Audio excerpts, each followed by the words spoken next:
Yeah, we have an unusual event here, so I went live now. Hi to everyone. This is the White Rock Nest, south of Vancouver. It's one of my favorite nests where I often go to. And since yesterday, there is a baby crow that is in the nest, which is quite incredible. So it was brought, of course. I mean, this is typical, right? It's typical that the parents would steal baby crows for food. But what is amazing, you can see clearly this is a live view where there is an eaglet called Quebec, by the way. And I'm just going to look up the stats about this. So the eaglet, let me just look this up quickly. Yes, the eaglet called Quebec hatched on day 38. And it's now 27 days old, quite big, of course. And the remarkable thing is there's a baby crow in there.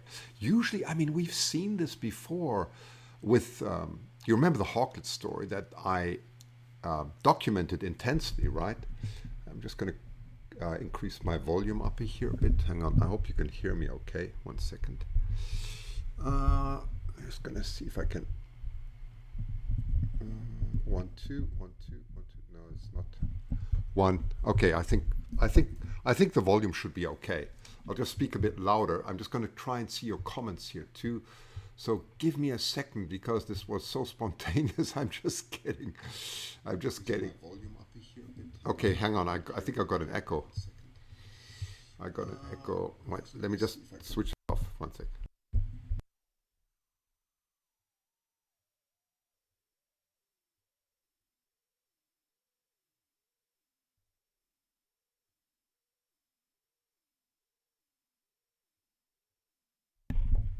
Okay, I think that echo should be gone now. Hopefully it's okay. I'm just trying to see your comments, so please give me some comments as I've done this so quickly. So I'm going to spool back a little bit to show you what's actually been going on here. Just wait a second, because we can spool this back. I'm just going to switch the sound off because the microphone's not very good there. So 1 second. Let me just see if I can find this. So anyway, the live view that you see here is from the Hancock Wildlife Foundation. So the Hancock Wildlife Foundation is where I'm copying the stream from. So that's David Hancock, whom you know very well. And I'm just going to see if I can find your comments somewhere. So let me just see. It's not broadcasting at the moment, so give me a second. I just have to fix my live stream here because this was all rather spontaneous. Where are you? Where are you? Where are you? Let me just find out.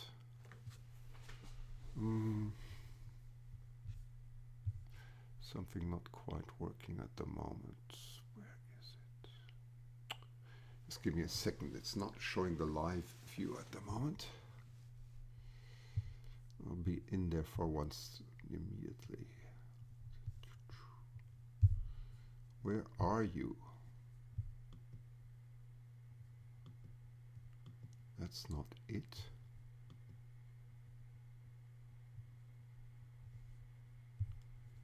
Okay, let me just reload this page. And then you get a live view. Just hang on. Where are we? Come on. Receiving reconnect. There we go. There we go. Now we got it. Okay, we're back. We're back. Apologies. I'm doing all this with incredible haste to bring you the news. So now I have the live view again. Okay, that's what I was looking for. So I'm just going to spool back a bit. So to a part, I'm going to spool back a bit so to a part where you can actually see that was during the night. So the little crow was brought in yesterday as food. And I'm just going to spool forward so you can get a clear view of it. There you can see it right next to the little one. You see that black spot there? That's the crow. That's quite amazing.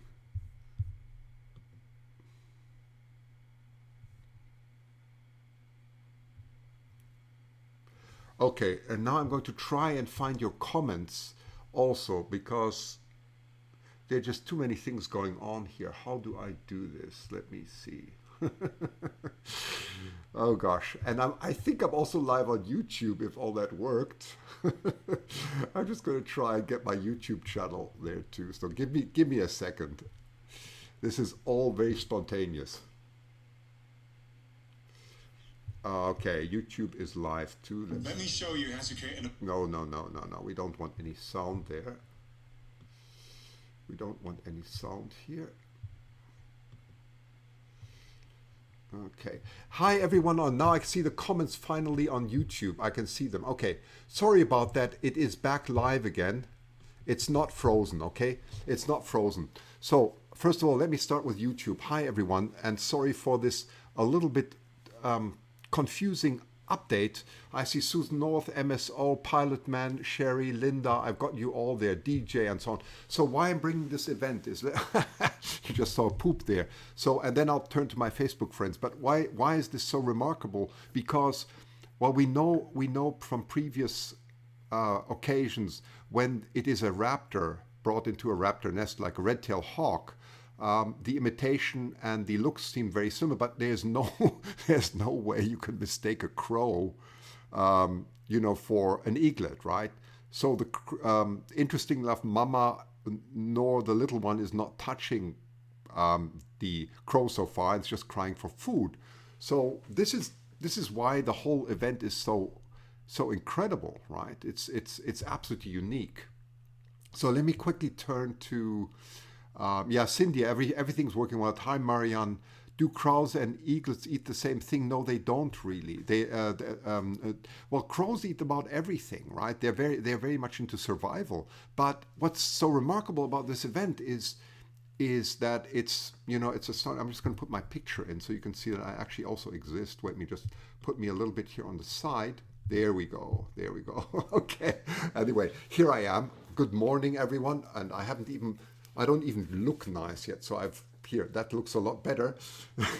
This is all done with incredible haste, completely out of line with me. So this event is really unusual. So this is the White Rock Nest where I have been so often. I've given live broadcasts from there. And should this go further, I would actually go to the nest itself and try and get a live broadcast from below, right? So it's definitely the nest that I go to very often and do a lot of broadcasts from there. So I'm just going to jump over quickly and have a look at Facebook. So 1 second. Yes, I need to share a link, please. Okay, Sophia. Okay, Sophia is the administrator for the White Rock Nest cameras, right? So she is going to change the camera angle and everything. So I'm going to go to a live view here. Let me just go and refresh this page. I'm just going to show you very quickly where this is from. Okay, so this is the Hancock Wildlife Foundation nest. Okay, this is where we're getting it from. And those are it has 3 cameras for the White Rock Nest, okay? There are 3 cameras. And Sophia is very kind and she's wonderful because she is doing she actually is doing the control of the camera. So let's take a live view from several nests from several nest angles.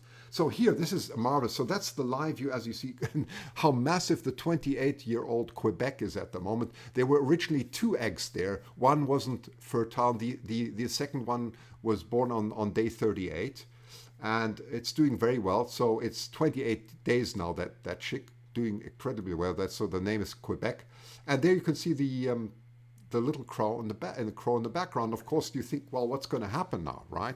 It's absolutely insane what's going on. In the meantime, I'm just going to quickly see all my friends here. There are quite a few here on Facebook too, and I want to see your comments. And I have to once again try and see how wonderful Facebook makes this so complicated for me, so that I cannot see this. So just give me a second to figure out where your comments are and why I cannot see them. Okay. 1 second, let's just have a look.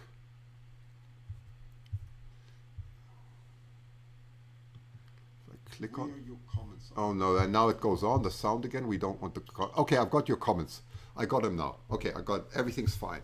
So I just want to greet everyone on Facebook quickly. Hi, Eddie, Karen, Laura, Jojo, Janet, Habib, Krista, Hazel, Samantha, Kaplana. Valerie is also there. Connie, Martins. Yeah, Martha, sorry. Martins and Martha. Chris, I'll go down. Patty, Michelle.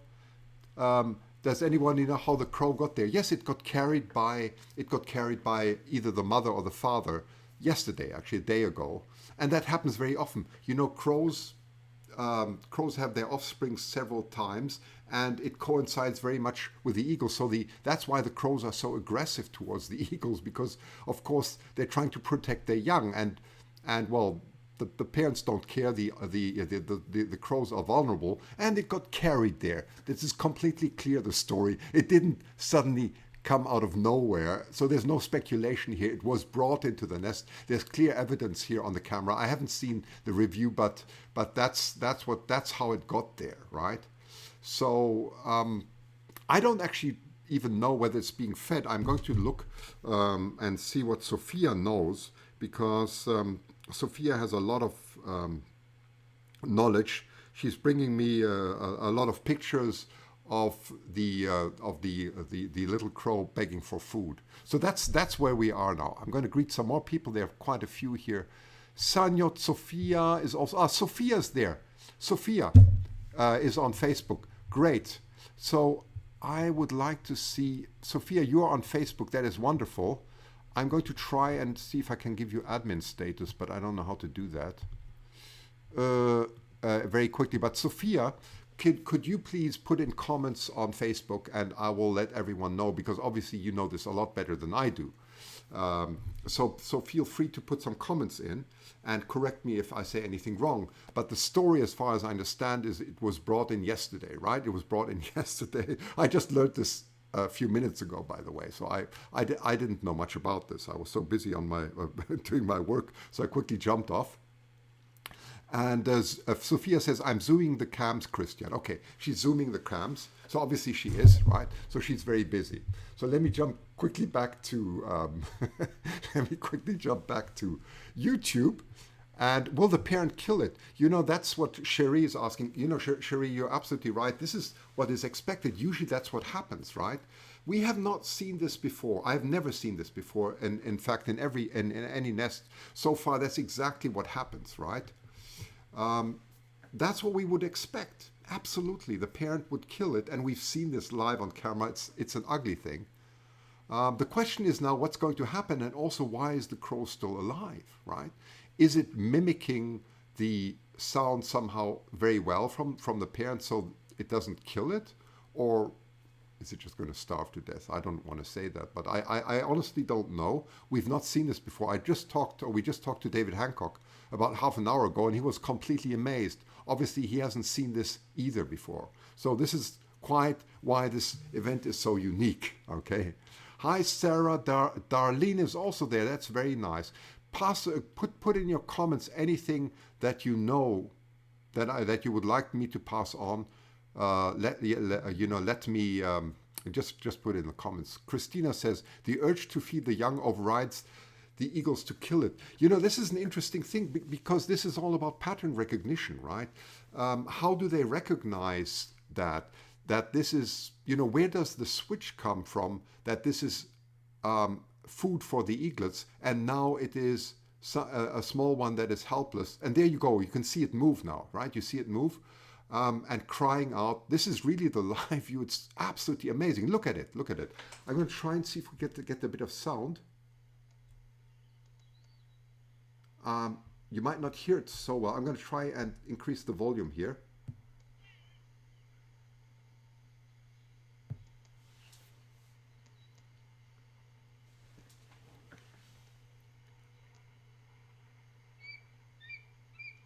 Okay, so that's the live sound that you hear at the moment. So that's obviously not the crow, but I just thought I heard the crow.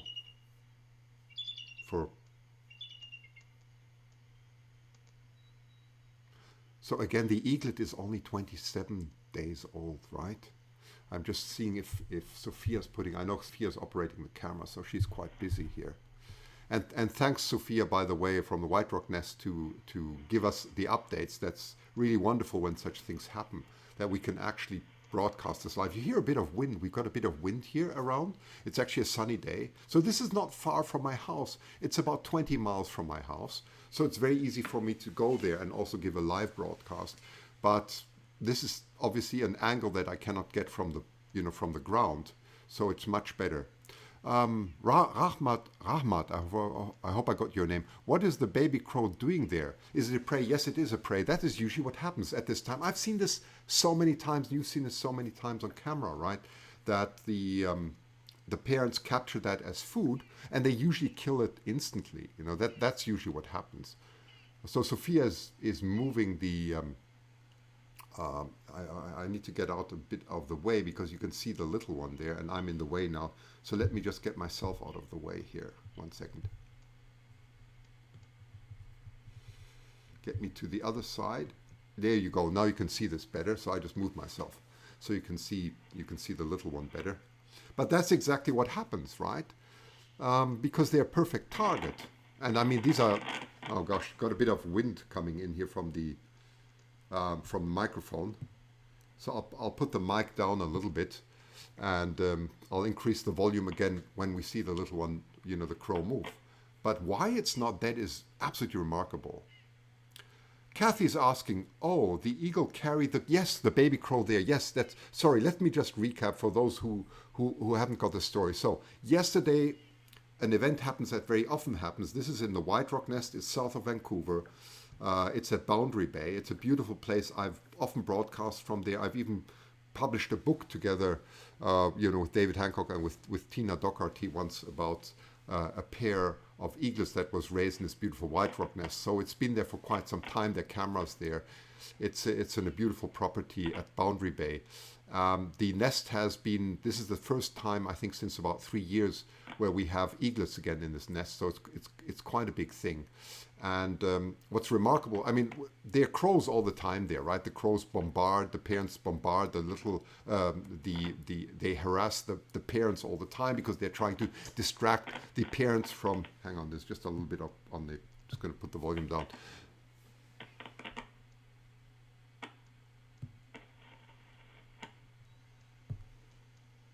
Okay, that's better.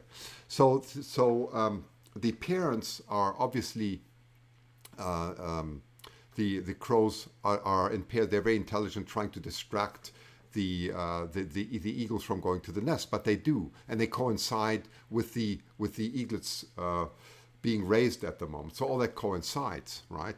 So they often go and steal the little ones because they're quite vulnerable when they branch, and that's what they do. They take them and then they bring them to the nest, right? Cruel, but that's nature, right? They bring all kinds of rodents there and so on, but that's exactly what happens.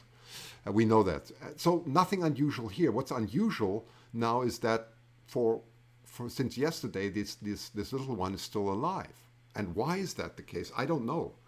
Because you remember that we had it twice already on camera, and I was twice there. We had the red-tailed hawk being raised in an eagle's nest. Now that is much more understandable that something like that would happen, right? We know that.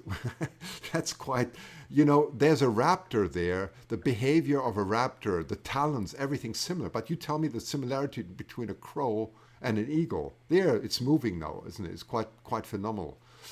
So this is phenomenal, actually. We've not seen this before, and that's why I'm broadcasting live now, okay? Just looking at your Bonnie says, not sure this is going to go well for the baby crow. No, it's not. Bonnie, I don't think so. I would be surprised if it would be raised. That would be the one of a kind, right? I wouldn't believe it either. But anyway, here we are. It's quite astounding. Crowley, they're giving it names already. Crowley. Okay, so they're voting on names. That's remarkable. Let me jump back now to YouTube and see all your comments. Let me see what the discussions here are. Yes, hawks. Christina says hawks have been raised by eagles before, and they were originally brought in for feeding. Exactly. That's completely correct. And I have actually documented that twice already live. Okay, once near Redding, California. That was last year, and before that it was on Vancouver Island. Right. So we have seen this already. Well, in Vancouver Island was even more remarkable because we had 3 eaglets there. We had 3 eaglets plus a red-tailed hawk, and the red-tailed hawk actually made it, whilst in Redding, unfortunately, it didn't make it. So that is more what we would say as common, right? D. Leinhardt says, fascinating, Christian. Thank you for this. Maybe the parent who brought the baby crow wanted their eaglet to have a friend. Well, this is... well... This is, of course, where our human heart goes out, right? And we invent our own stories, or we have the stories. Maybe it has to do with COVID-19, whatever, right? But it is remarkable. I mean, there are a lot of cameras in the world now, right? We have a lot of cameras, and we've not seen something like this before. We've seen a lot of crazy things with these cameras, but this is something absolutely unique, right? We have seen Harriet brought in a stuffed animal. Yes, we've seen that several times. We've also had that at the White Rock Nest. Stuffed animals as toys or whatever they may be. Oh, look at that. Hang on. Here's the sound. You hear it? So it's a typical crow sound. It's a...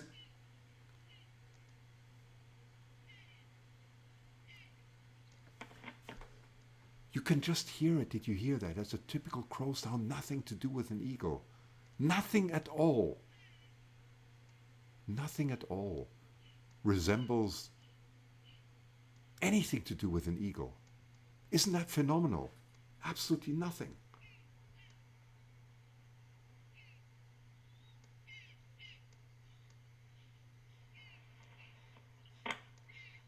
That's crazy.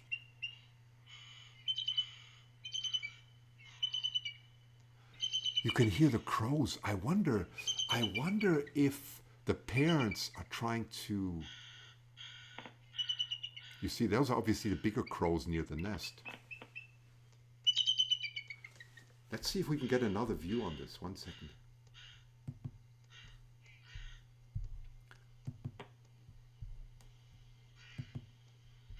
I'm going to give you a different view. That is the tree. You see that? There, the camera is looking directly at the nest there. And you can see more what's going on from above there. That's wonderful. They have 3 different cameras. And you can see crows are bombarding the nest here, right? So the question is, are they aware? Are they aware that the little one is actually, in the nest? Or are they just bombarding it because they always bombard it? That's really incredible, isn't it? I mean, that's really incredible. You can see that they're diving in quite low.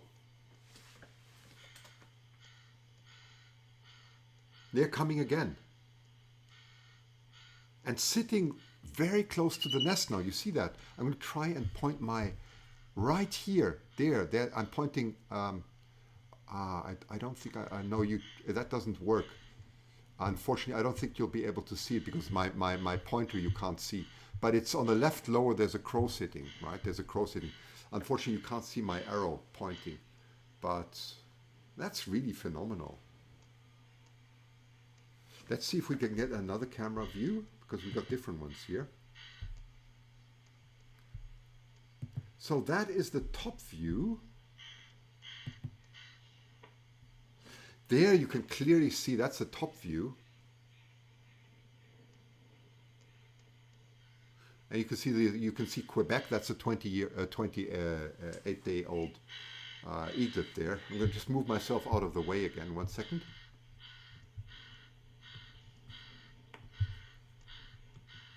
Okay, that's better.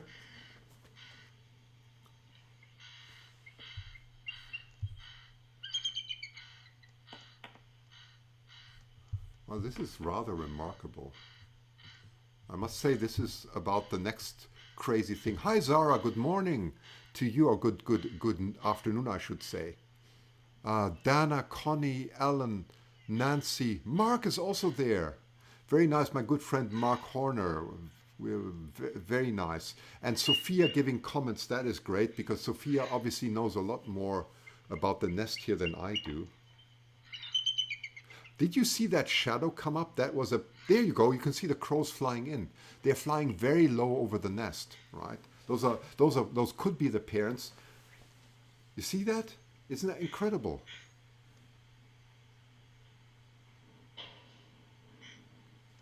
That is so incredible.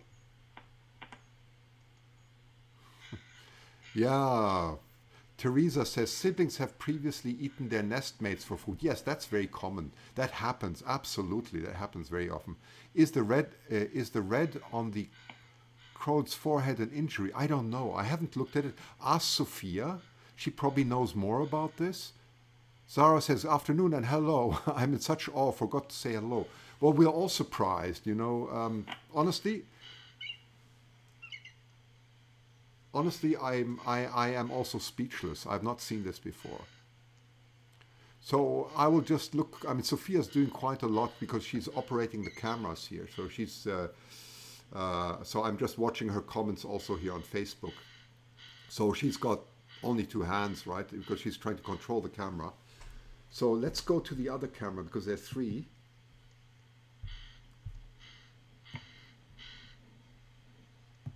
Oh my goodness, she's got a close-up here. Okay, thank you, Sophia. Look at this. She's zooming in now. She's zooming in into the crow, into the baby crow here. So the question is it injured at the back? You know, it could be. It could be a bit injured. I'm not sure. I'm not sure. But I mean, surely it had a rough flight. You know, being grabbed in talons, it probably had a rough flight to the nest. But you can hear the crows on top. Those are the parents, of course, or the adults. I don't know if it's the parents, but those are obviously the adults. And I'm absolutely sure crows are very intelligent. They're aware of what's going on here. They're absolutely sure they're aware of what this is all about, right?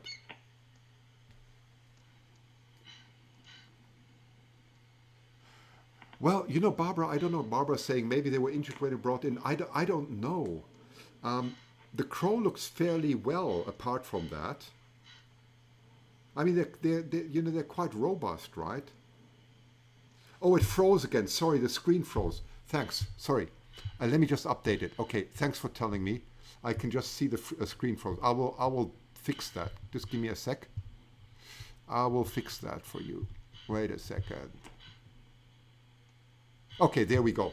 Sorry about that, and thank you for reminding me. I get so excited that I forgot to watch the live stream. Sometimes, you know, I'm using a very complex technology here, so I'm bringing another computer into this, and sometimes that gets interrupted. But it doesn't matter. You can see what's going on here. Okay, so we're back live. We're back live, right? Okay. Thanks for reminding me. But you can see this. Wow. That is so unusual. I can't get over it.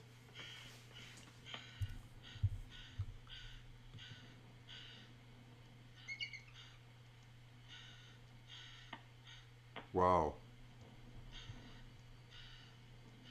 Yes, Yuki says, remember the hawklet. So, of course, we can talk about the hawklet. I mean, that was the most amazing story, right? So that was in 2017.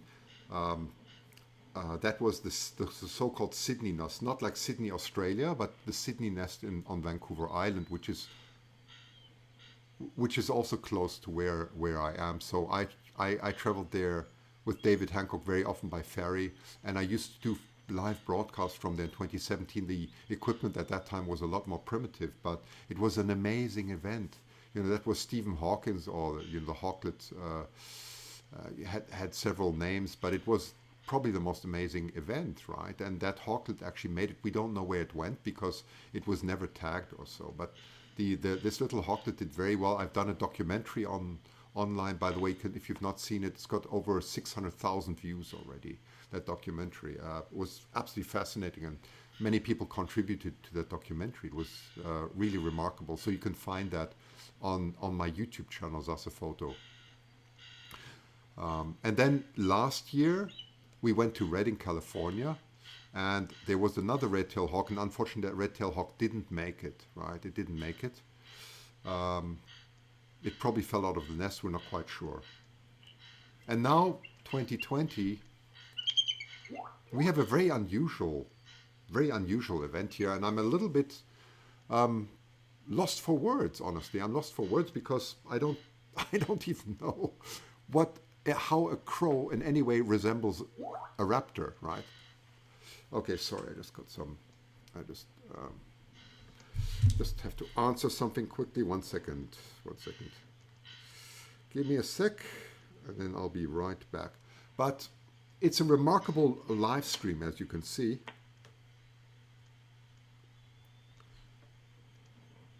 Let me get another camera angle, and this time I will pay attention that we don't lose the live stream.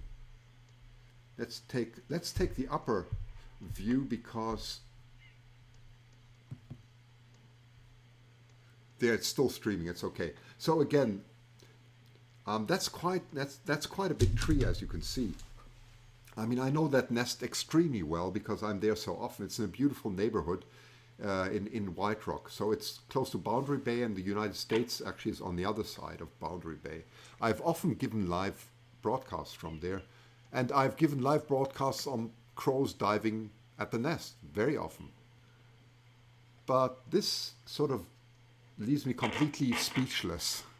What would this baby eat? Karen, I think anything that crows bring in, right? Crows are very versatile with food, right? So they eat any leftovers, really. They have a much broader diet than eagles have, right? So that's why they are so successful. Anything. I mean, could be worms, could be leftover, could be dead animals. You know, sometimes that results in poisoning too, as we know. But they sort of bring anything to the nest. I mean, just watch crows eat as you go around. Any roadkills, basically anything, right?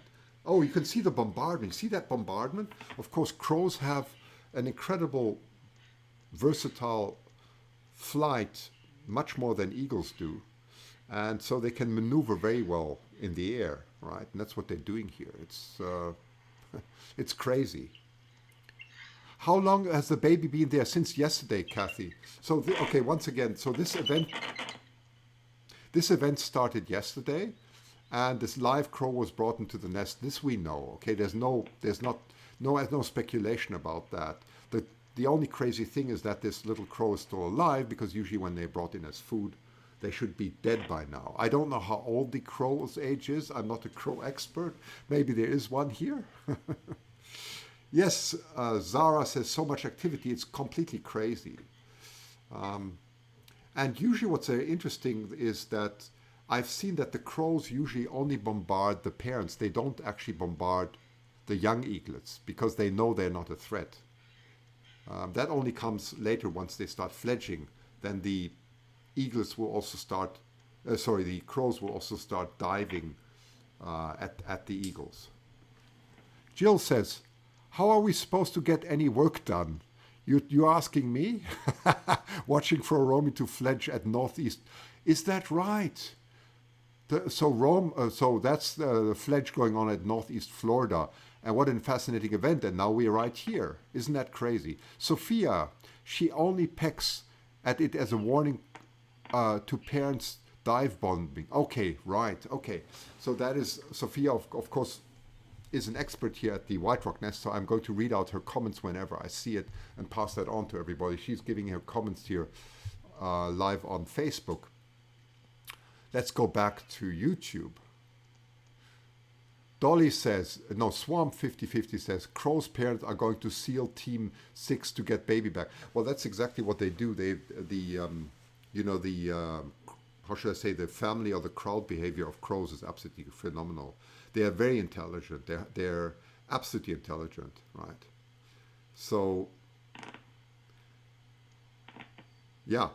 So I don't know, Sophia, has it actually been fed? That's the question. I don't know if we have any evidence of whether the mama or papa eagle actually fed the crow. I don't know. I don't know. Christian, have you told Jack yet about this? No, I have not, Dolly. I have not told anybody about this because it was so spontaneous. I set up this live stream as fast as I could, and I dived right into it with the little knowledge that I had. And Sophia's been so kind and given me lots of updates. So um, all that I can tell you is that the White Rock Nest, of course, I had a camera for many years already. I've been at the White Rock Nest ever since the first fledge that I saw there was 2012, right? We had some good years, we had some bad years, but this year is a good year because originally there were two eggs, well, and one wasn't probably viable and the other one made it. So the eaglet is called Quebec and is 28 days old now, right? So that's as much as I know. Let's go back. Okay, let's go back to this view. That's quite incredible. I'm just going to get myself out of the way again. You can see this a little bit better. Okay, there we go. Michel Merlot is there. I saw somewhere where if you hurt a crow, he'll remember it forever and tells his friends it's true. Yes, I've heard similar stories. I've only read them. I've never experienced it. But I believe crows have an incredible memory. They do. They do, yes. Okay, now I have to move out of the way again. Okay, let me move to the other side again so you can see this better. Okay, there we go. That is true. That is true. Or yeah, Oramum says, I learned about this at 10 a.m. and have been patiently waiting for a live stream from you, Christian. Patiently. My goodness. I know. And this absolutely warrants a live stream because, and a very spontaneous one, because it is so unusual. It's absolutely unusual, isn't it? Hello from Georgia, Debbie. Madeline, this is so cool. Amazing that we can watch. Thank you. You're very welcome. I mean, I thank the White Rock Nest and also special thanks here to Sophia for monitoring everything and at the same time putting in comments. Mark Horner, as always, unique content. Source on the SassePhoto page. Yes, Mark, and it's a lot of luck too, right? It's a lot of luck. It was actually thanks to my lovely wife who gave me was communicating with Sophia. Usually I'm quite focused when I'm at work. I take little breaks and I don't pay much attention. But this was something that I just had to drop everything and do this live broadcast because it is so unique. It is absolutely unique. And this is a one of a kind. Hi, Danny, this morning. Dad tried to feed the little crow last night. Okay, Danny, great. Here's Danny. He's done a lot of he's been a moderator for the White Rock chat. So he says, Dad has been trying to feed the little crow last night. It might have gotten a little bite, but crows that age are used to worms and maggots. There you go. Not huge pieces of fish.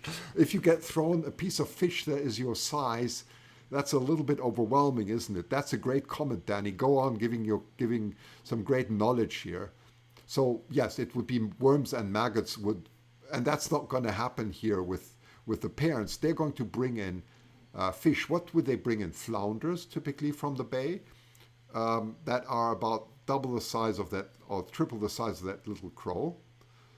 They would bring in midshipmen, which flourish very well now. Midshipmen are very interesting. I got two. I might be able to do in June a live stream about midshipmen. That's what they would bring. They're sort of soft fish and they make the sound of a midshipman, right? They bury themselves in the intertidal zone. They bury themselves in the mud. That's the type of food that they would be bringing in, apart from, well, other things, of course. But you're absolutely right. They don't usually eat fish. But, then David Hancock always says, fish is protein. As long as it's protein, yeah, you eat it, right? Yes. Yes, and right, Mark, a midshipman is a fish. Yes, it is a fish. It's fascinating. It's such you know, nature is so interesting because there's one female and two males. There's a big male and a small male, right? The big male is quite huge actually in compared to the male, so it's got two different types of males. Really unusual, very unusual. Karen asks, could the parents get it out of the adult when the adult eagle leaves? Wow, they would have to carry it, you know. That's a great question. Do they have the strength or the so I should need to say the load capability, right, to lift it out? I honestly don't know. I don't know. Um, but the little, I mean, this crow looks all but an eagle. I mean, goodness me. I mean, with a hawklet, you could still say that looks somewhat like an eagle because David Hancock always argues it's the shape of the beak that matters. The shape of the beak. The shape of the beak resembles a hawk, you know, whether it's a raptor, whether it's a hawklet, or whether it's an eagle. The shape of the beak is decisive, and its behavior, its cry is similar. But with I need to say it's a raven, right? It looks very much a raven because it's got a very thick, you know, it's got this almost this raven-like beak, but it's a crow. It doesn't resemble an eagle at all. And who knows what's going to happen, right? Yeah, yeah. It's crazy, isn't it? Hi from Brazil all the way. Tudo bem. Lady Hawk is also there. That's very nice. Hi, Lady Hawk. Very nice. This is incredible to see. Yes, Lady Hawk. I'm glad you're here. This is absolutely unique. You know, this is an absolutely unique event. One of a kind. I'm absolutely speechless because even David Hancock, whom I talked to about an hour ago, said he's never seen anything like this, and he was just laughing. He could not believe it. So here we are. And here we're witnessing something very unique. So this is something that happened a few hours ago. So again, the little one would be expecting, as Danny just said, would be expecting worms and maggots. Here it's been trying to be fed. So, wow. What can I say? I'm completely speechless. I'm completely speechless.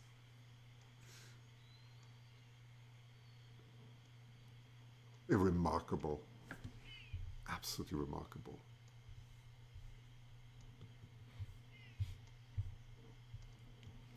Yeah, Mary just says, how did the crow get in the nest? This is typical. It's stealing. So these little crows, they branch very quickly, right?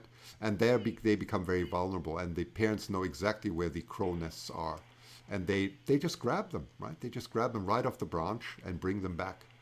And that's also why very often you see the parents bombarding the nest all the time. That's very common. I've seen it so many times. And they're really pestering the eagles. But that's why. Now you see why, right? That's... and we've seen, actually, let me just jump back to the other camera because we've got 3 cameras here. I'm going to give you the overview camera. So this is what the nest looks like. It's very close to Boundary Bay, so it's very close to water here, to an intertidal zone that is very fertile with fish. That's where the parents go out. They only have to fly maybe about 200-300 yards or 200-300 meters. They reach the water. And then they go, well, they go fishing there like in a supermarket because there's so much around.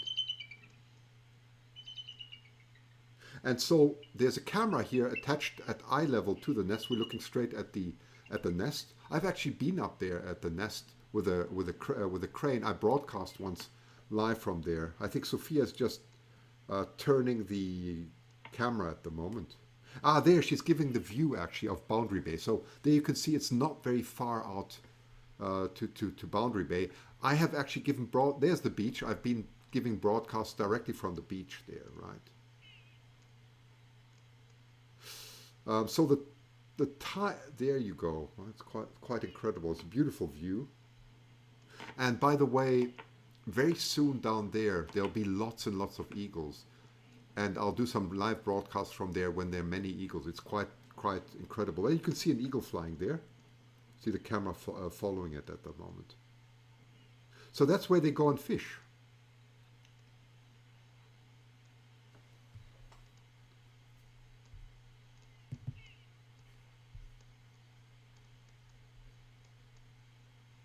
Let's see if we should take a top view. So that's the top view of the nest. Well, you can't see that much at the moment, so let's go to the other view.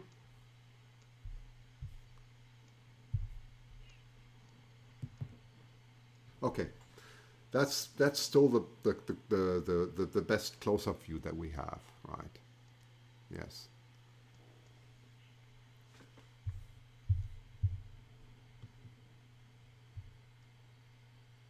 It's some coastal place. Yes, Boundary Bay.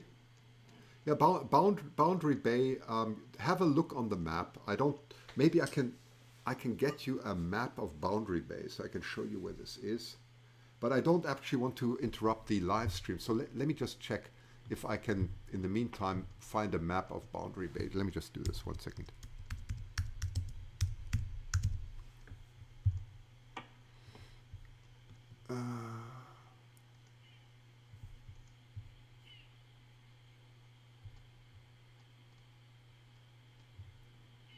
Okay. Okay, I got it. So let's see if I can share that screen. 1 second. Yep, there we go. Okay, so let me show you where this is so that you know. So this is a map here. There's Vancouver, right? You see that? I'm pointing here at Vancouver. Okay. You go south of Vancouver, that's Richmond, right? And here, that is a bay. That's a bay. Here, I'm going to zoom out so you get a view here. Of course, there's the Pacific, right? So there's an inlet here, and that's into Boundary Bay. That's where we are, right? That's the location. Here is the United States, okay? Going right here, this little tip here is the United States. See the line here? That's the border. And now I'm going to, oh, come on. Wait a minute. I need to move to that side. How do I do that? Oh, yeah, here we go. Here we go. And the nest is somewhere around here, okay? It's somewhere around here. And that's what Sophia was showing you. It's somewhere around here is the nest, okay? And it's right at the water. And I have actually, with my lens, been able to resolve an eagle on the opposite side. I think the distance here is about 5 miles across, if I remember correctly. But that's the view of, that's the nest location, right? That's Point Roberts, of course, United States. So there's the border. As you know, most Canadians live very close to the US border, right? Blaine comes right down here. That's Blaine, Washington. Birch Bay, that's where Mark and I often meet. Because, yeah, he just comes to Blaine and I cross the border. And at the moment, of course, you know, we can't cross the border, right? So that's going to be probably closed for quite some time. But the eagles don't care about that. Neither do the crows or anybody else. They cross the border at will. Okay, so that was a quick view.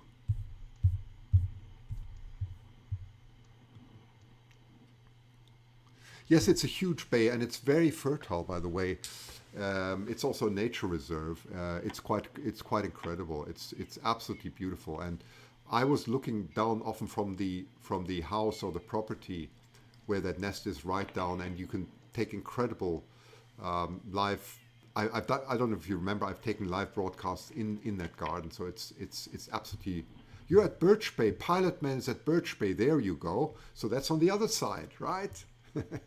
So that's not far away at all. There's just a border at the moment that you can't cross, unfortunately.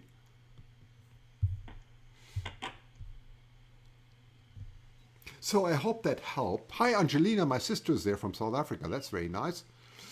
So, gosh, that is quite amazing. Yes, so Danny says you can see Tswassen ferry from White Rock. That goes to Vancouver. That's where Vancouver is. Yes, exactly. So that's completely correct.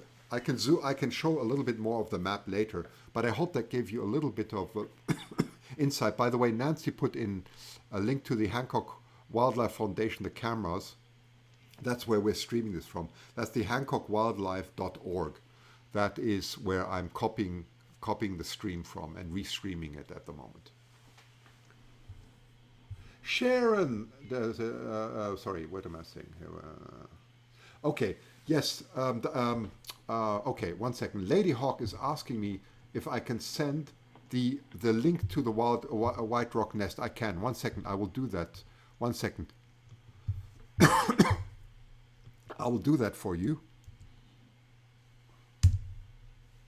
I hope that was correct.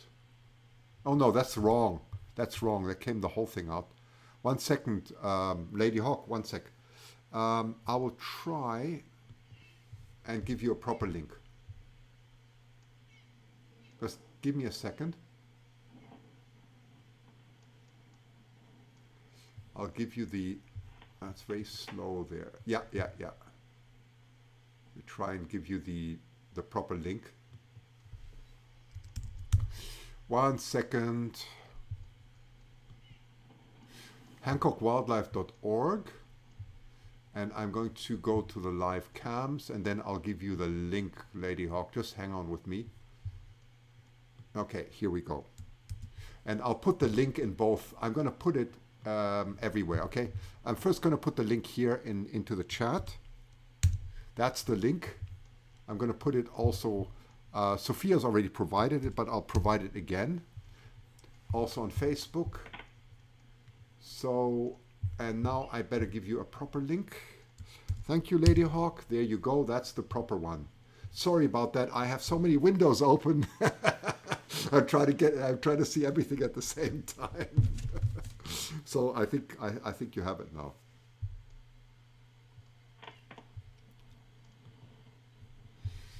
Okay.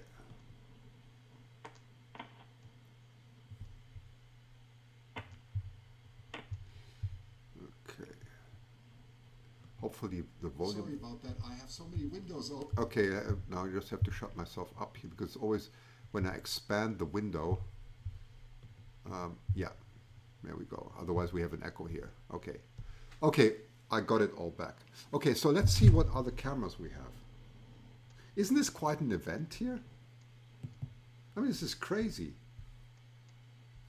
So obviously it's got quite warm here. We are now at the local time here is 11 a.m. So in reality, if you don't take the daylight saving time, it's 10 in the morning, right?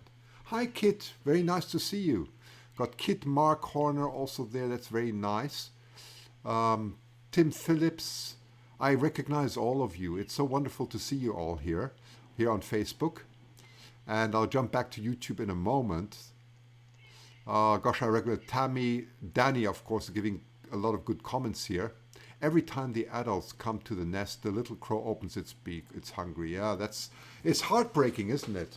It's heartbreaking.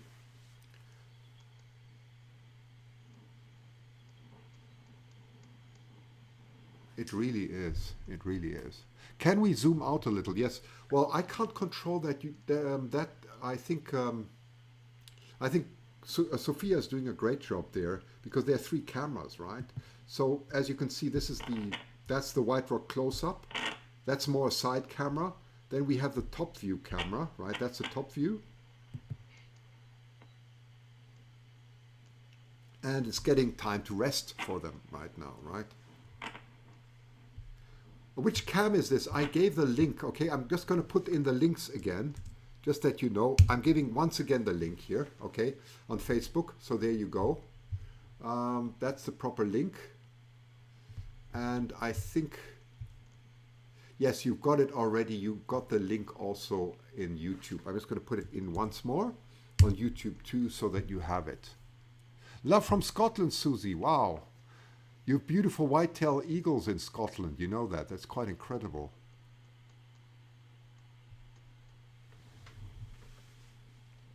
Well, of course, you know, this whole area that we have in Vancouver is quite phenomenal. They definitely have the most eagles, or the biggest eagle density here, right? So there are about 30,000 eagles that transit.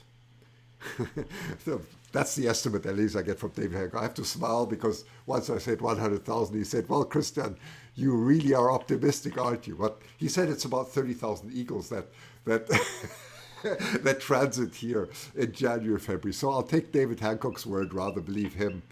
It's about 30,000 eagles that come through this area. And that's where I get a lot of my amazing footage right from this area.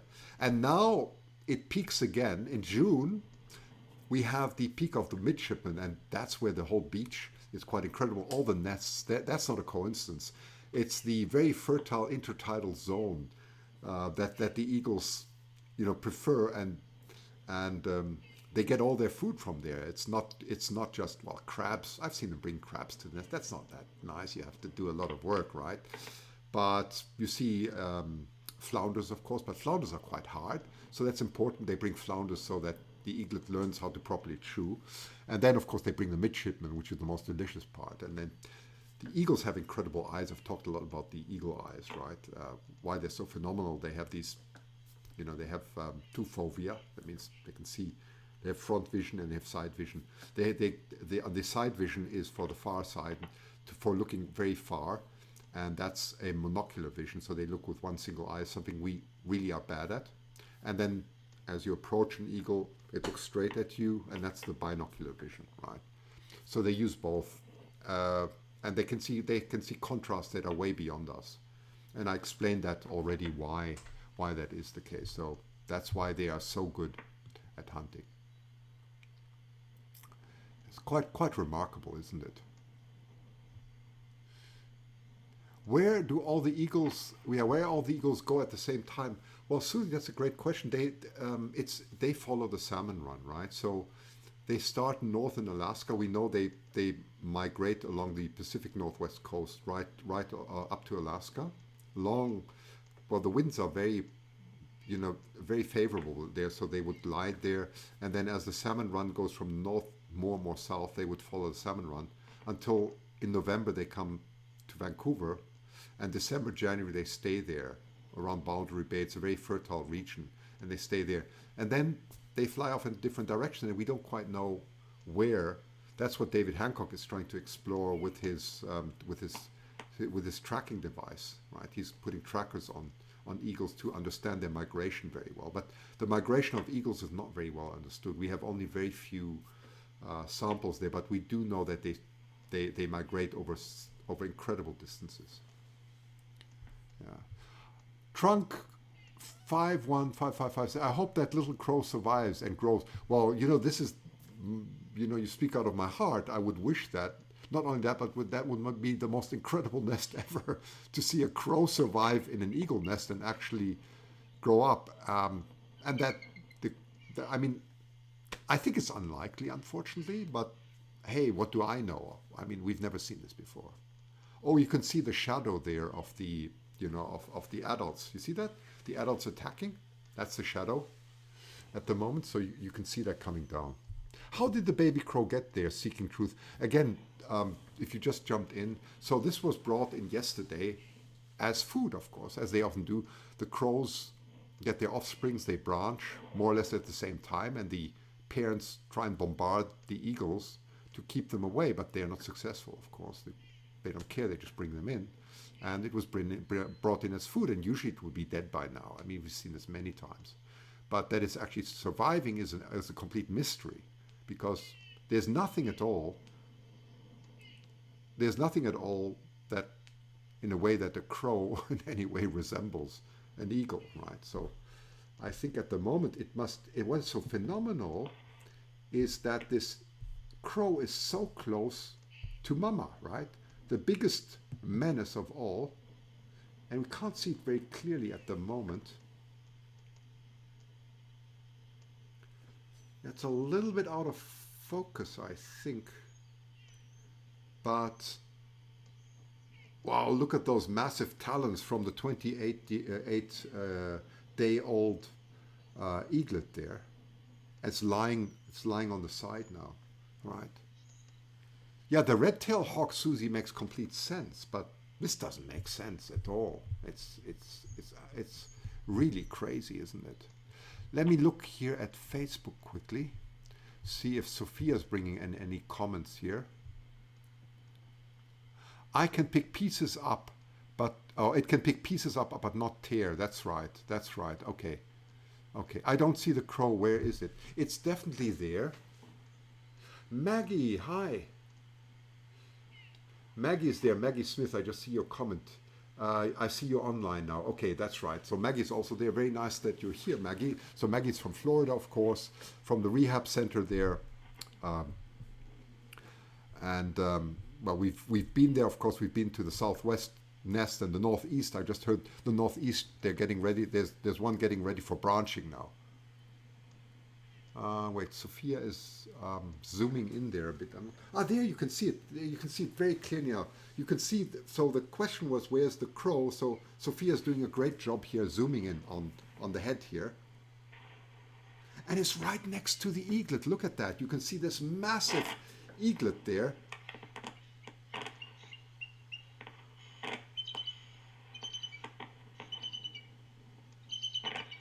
I think the crow's going to learn. I think the crow's going to learn how to imitate an eagle. And that's maybe the secret, right? Yeah, it's very difficult to zoom in, of course, because you've got some shimmering too at the moment. So I think Sophia's trying to zoom in, but I think you get it. You can see you can clearly see it.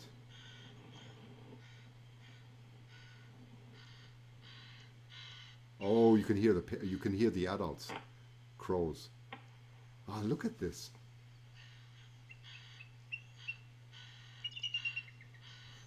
Let me get another view. Instead, let's get another view. From maybe the top view, we can see what's going on here. Wait a sec. I'll give you the top view.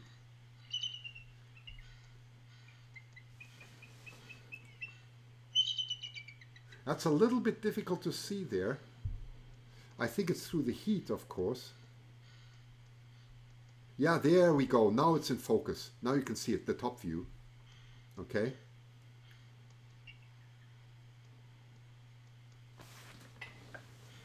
So where is...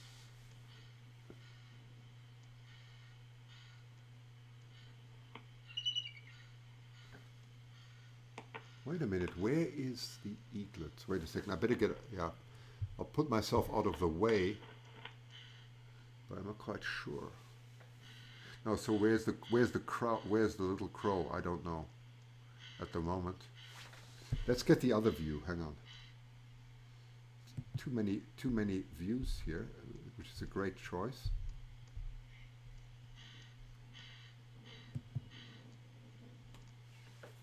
Oh, there it is. Oh my goodness, look at that.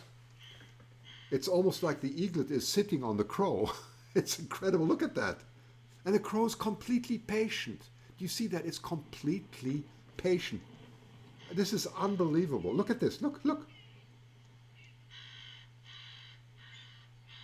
Oh my goodness.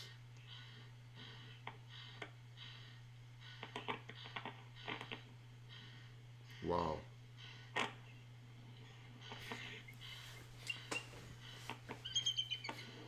That is a picture. You should take a screenshot of this. Just the size difference. That's incredible.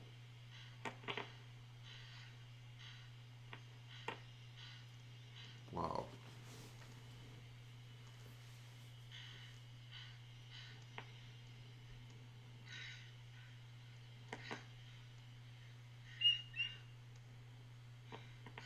Wow. Isn't that incredible? I'm honestly quite speechless. I'm really speechless. Look at this.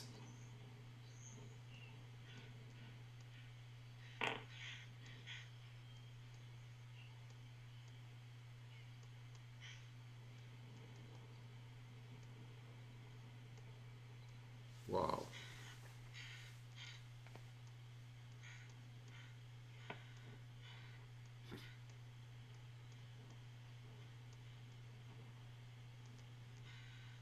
Yes, the Dolly Queen is right. You're right. The crow thinks eaglet will feed him, and Danny said that last night. I think there was an attempt to feed it. I don't know if it has been fed.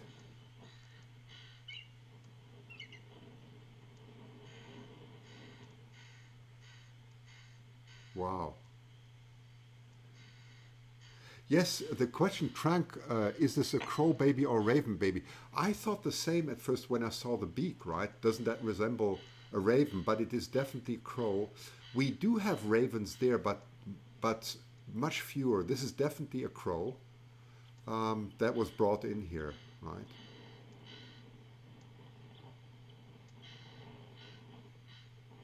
Future meal, unfortunately. You know, the more I look at this, the more I tend to agree with you, Catman. You, I do. I do. You can hear the crows in the background, Sylvie. Absolutely, yes, you can. Wow. Isn't it, Zara, totally mind-blowing? It is, it is. It is totally mind-blowing.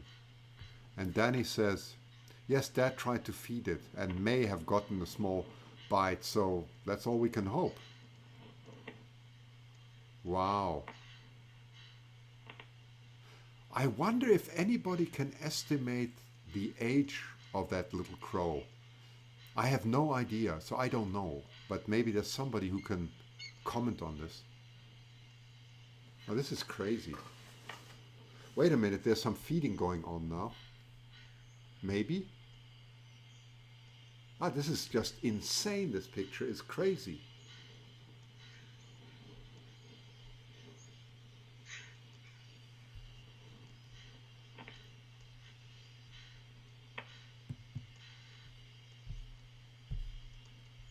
Try and get a top view here. Oh, that's too close. Can't quite see what's going on here. Let's see what the crows are doing.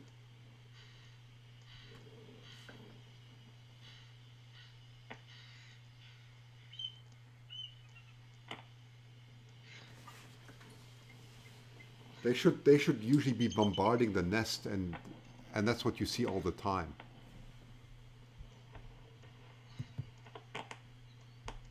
Okay, I think this view here is the best.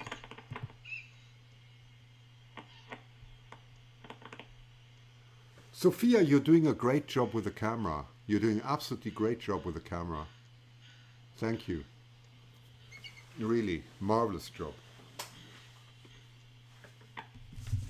Just see.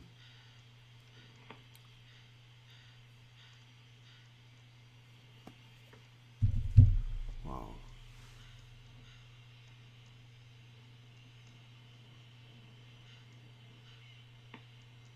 Wow.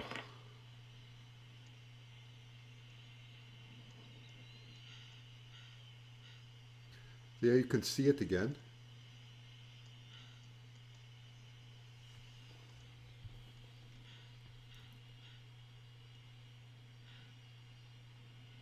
Sophia's our star, absolutely.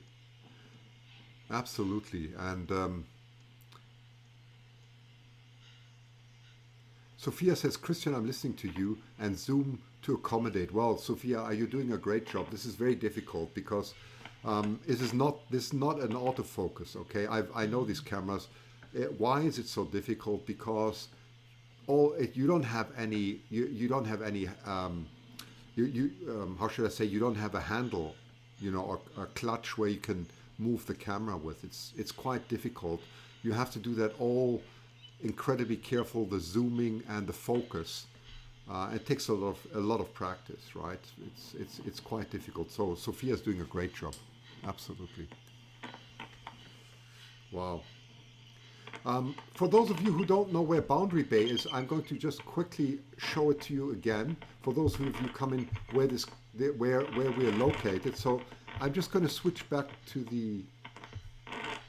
I'm just going to hang on. I'm just going to switch the microphone off there because there's some wind noise at the moment.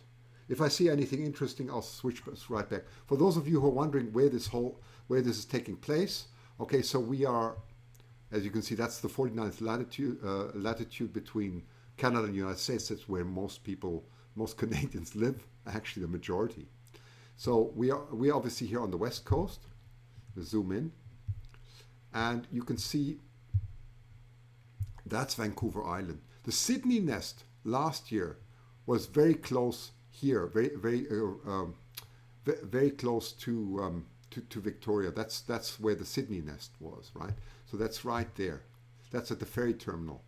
Let's see if I can find. So that was 3 years ago where the Hawklet was. I'm sorry, I'm mixing this up.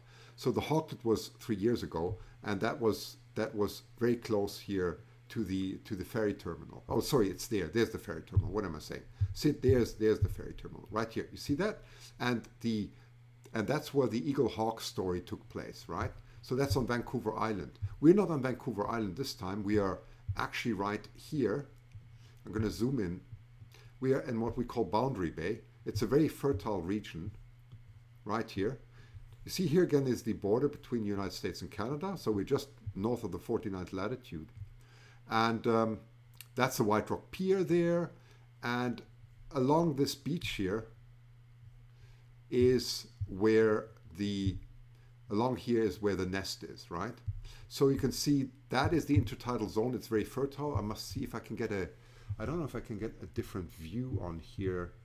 The satellite view. Yeah, that's much better. That's much better. So here you have the satellite view because it shows you really, this is an incredibly fertile beach here. A lot of midshipmen here, flounders and so on. We've even had a whale coming into this, into Boundary Bay, but you can see that's about approximately 5, 6, 7 miles across to the other side, Point Roberts of the States. And you can see that goes here right into the Pacific then, right? So that's where we are. So that's where the nest is. Okay, so I hope that answers the question. You can see that's White Rock there. That's south of Vancouver, right? It's south of Vancouver.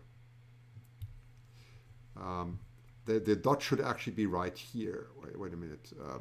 So that just points, that's looking at Boundary Bay at different definition. That's on the US side, but this is the Canadian side, right? So the nest is located somewhere along here, okay? And that's what we're looking at. Okay, let me just jump back to the cameras at the moment. 1 second. Where was I? So you can get a live view again. Okay, let's see if this is working. Yes, the live view is back live. Let me put the sound back on. Yeah. Yeah, we're all back now. That's all fine again. There we are. Okay.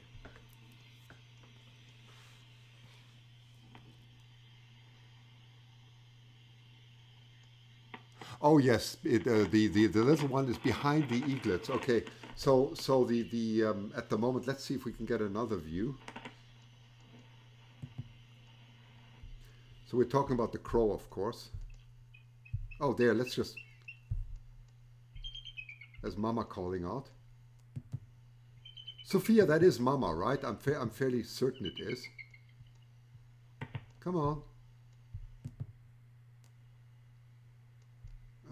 It's just reload. It's not loading at the moment. Just give me a second. Come on. Okay, I lost the stream. Wait a second. Let me just jump back. Something's going on here. Hancock Wildlife. There we go. I just lost it.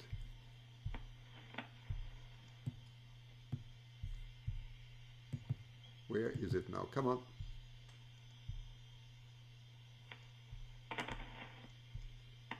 Okay, let me just close all the windows again. 1 second.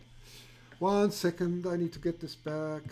Close and let's just minimize everything. Let me just get let me get this back to the Hancock Wildlife Foundation. Let me just get a restart on this.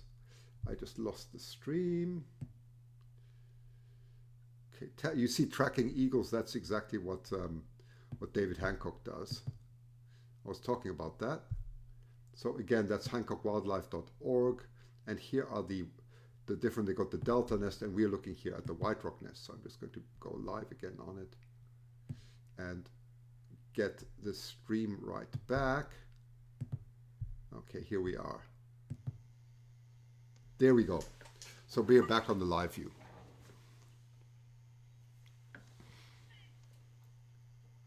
Okay. Yes, Mom has crowlet. So it's a crowlet, right? Tucked in between her. Isn't that amazing? So Mom is treating this at the moment like an eaglet. You can see that clearly, right? If you look, I can't point there with my arrow, unfortunately. Oh yes, I can actually. Here. Of course I can. Here it is, right? It's right here. It's right here. Wow. Isn't that incredible? Let's get my arrow. There we are. Just get this out of the way. There we go. So that's incredible, isn't it? It's absolutely insane. It's so crazy. Okay, I'm just going to read some comments here on Facebook. The one recorded by Christian and David Hawking in the US didn't survive. That's right. I was confused. That's right. So that's correct. So, Grace, we have two. We're talking about the red-tailed hawk. So that was the one in Reading. Unfortunately, last year did not survive. The one that I was talking before about, showing on the map, that's a Sydney nest. That's on Vancouver Island, right? That's the other one. And that was in 2017. It was a major event because the hawk had actually fledged and made it. We don't know what happened thereafter, but there were 3 eaglets in that nest. So that's what we're talking about, right? So yes, Audrey says that was the Reading nest. Exactly, that's right. Completely correct, yes. That's what it was. Yep.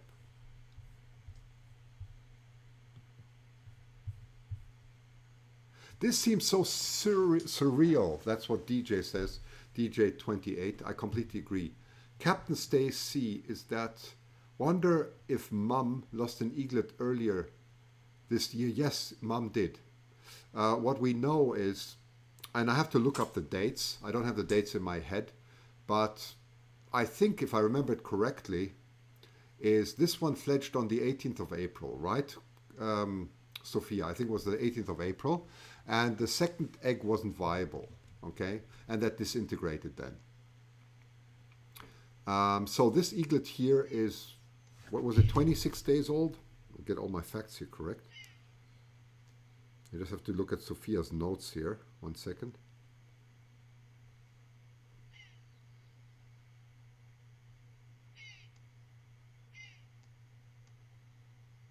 Yes, 20. So it's 27 days old. Yes, yes. So and it's called Quebec.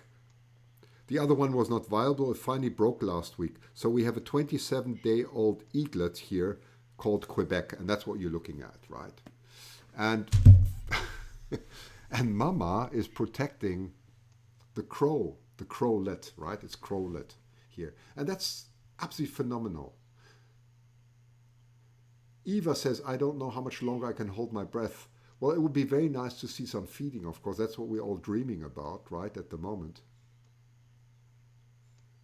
But it's incredible, isn't it?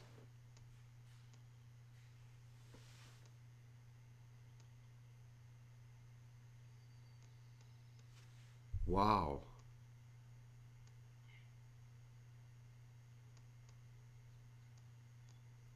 I just can't believe what I'm seeing. I mean, I can believe this with raptors, but I cannot believe what I'm seeing because, I mean, I've been watching so many nests, you know, from not from the camera point of view, but just observing them for days and days and days, and I've never seen this before.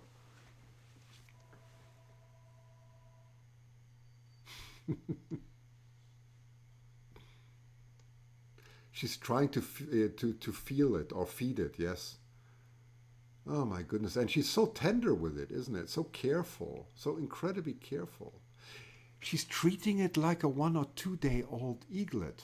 That's what I believe.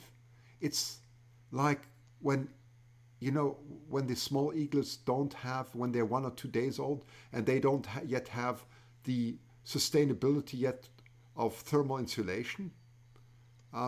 That's how Mama's treating it, like a little eaglet. Isn't that incredible?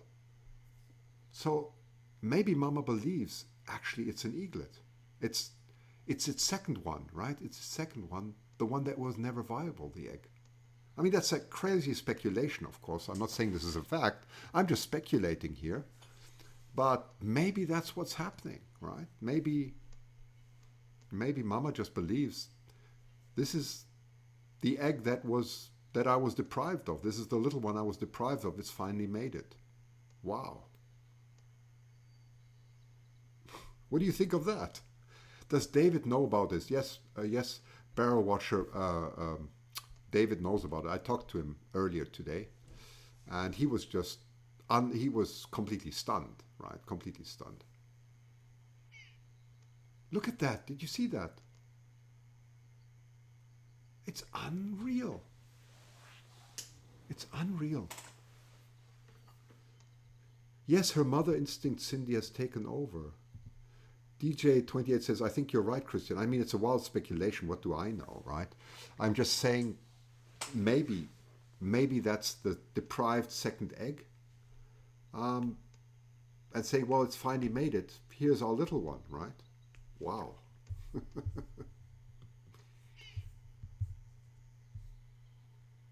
Hi, Melody. Nice to see you too. And we thought the hawk was amazing. Isn't that right, Melody? Isn't that right? Mind-blowing, isn't it? It's absolutely mind-blowing because that's what we thought. Zara says, that's dad, not mom. Thank you, Zara, for correcting me. I appreciate it. So, that's surprising. So this is dad here. Okay. Wow. Wow, that's great. So this is dad. It's not mom. It's dad. That is even more striking to me, what you're saying. If this is dad, I'm even more flabbergasted. Because dad is the hunter, right? That's crazy. So where's mom then? That's interesting.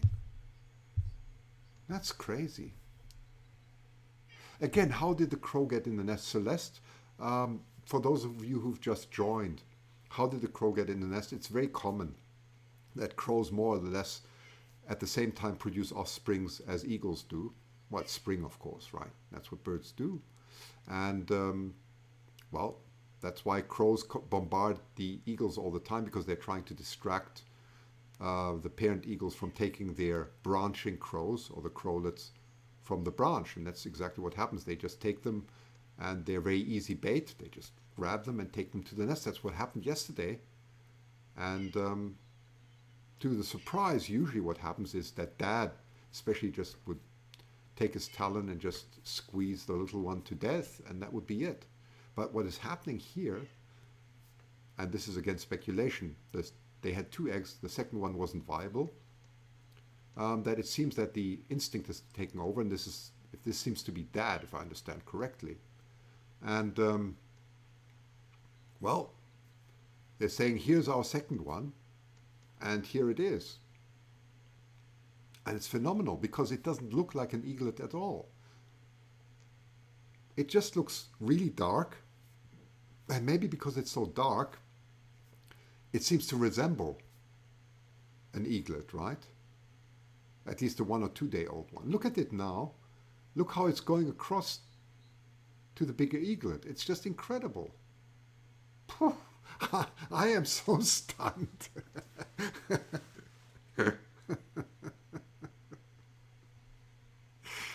I'm completely stunned. I mean, this must be the craziest broadcast ever. I always thought, that the Hawk Eagle story was the most phenomenal story, but what's happening today beats everything. It just beats everything.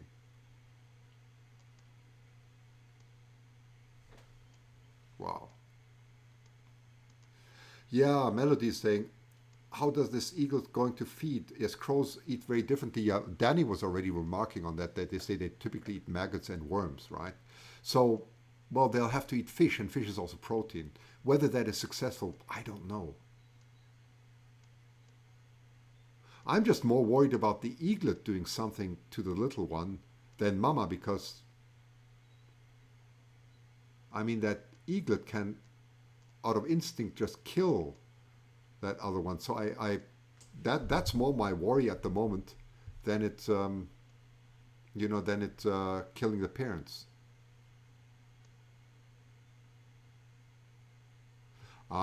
Yes, Mark, by the way, was saying, if you want a higher stream on Facebook, run it as change your setting to 720p. That's quite important, because by default, it could be running at 140p. Then you get a very bad resolution. That's a good point. That's a good point. See it crawling. Sophia says, see it crawling under it. Isn't that incredible? And Sarah says, how, haha, sibling jealousy is kicking in. Yes, that could be. That could be. Isn't that incredible? Wow.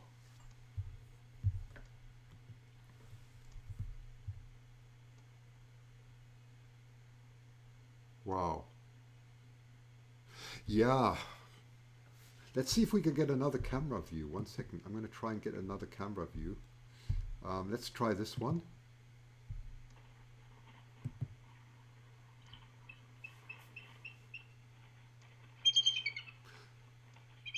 How's that for timing, right?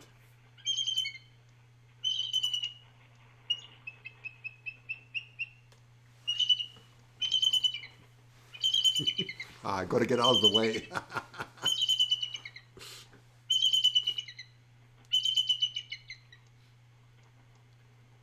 By the way, if you like what I'm streaming, give me a thumbs up, please, and subscribe to my channel, also especially for the YouTube and the Facebook.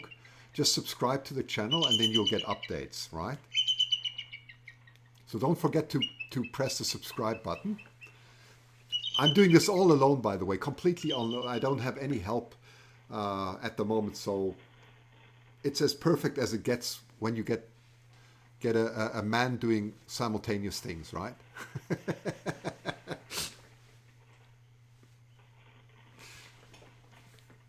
That is beautiful, isn't it? And I was so stunned, you know, Rakina, I was so stunned. I was so stunned to see that this is Dad. I was really surprised because, I mean, Dad usually, you know, from my memories, is the real hunter. And I was absolutely stunned to see this. I'm even more stunned than if this was Mama, you know? Really stunned. Wow. Lori says you're doing fine. Hey, thank you. Thank you. So don't forget to give thumbs up and don't forget to subscribe either to YouTube or Facebook if you haven't done it. And I'll be doing this as often as I can. Would the, let's just see. Frida Kos says, would the adult crows be able to rescue the baby? I doubt it. You can hear them again. Just as we say crow, I can hear them again. So let's... So they are obviously also taking a rest at the moment.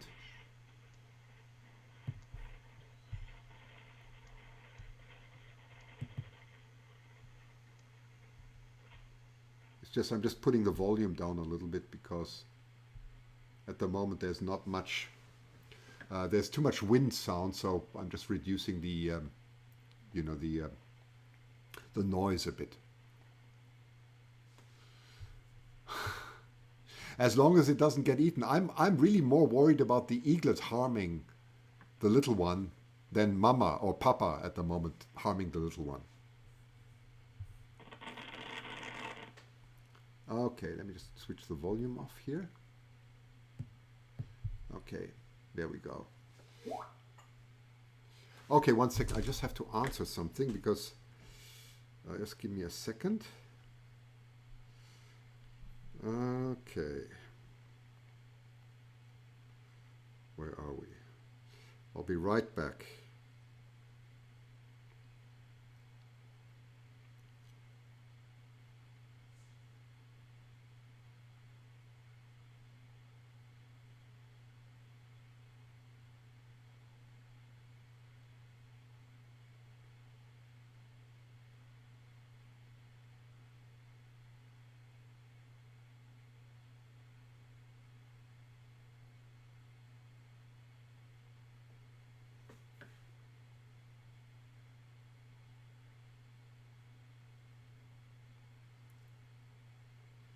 Okay, good.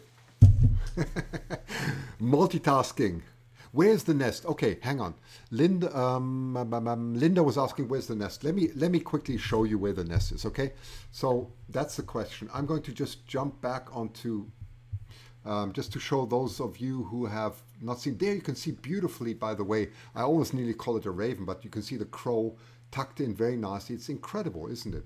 So I'll quickly show you where this nest is. For those of you who just joined, thank you very much. So this nest, I'm just going to zoom out. I'm going to give you first the map view.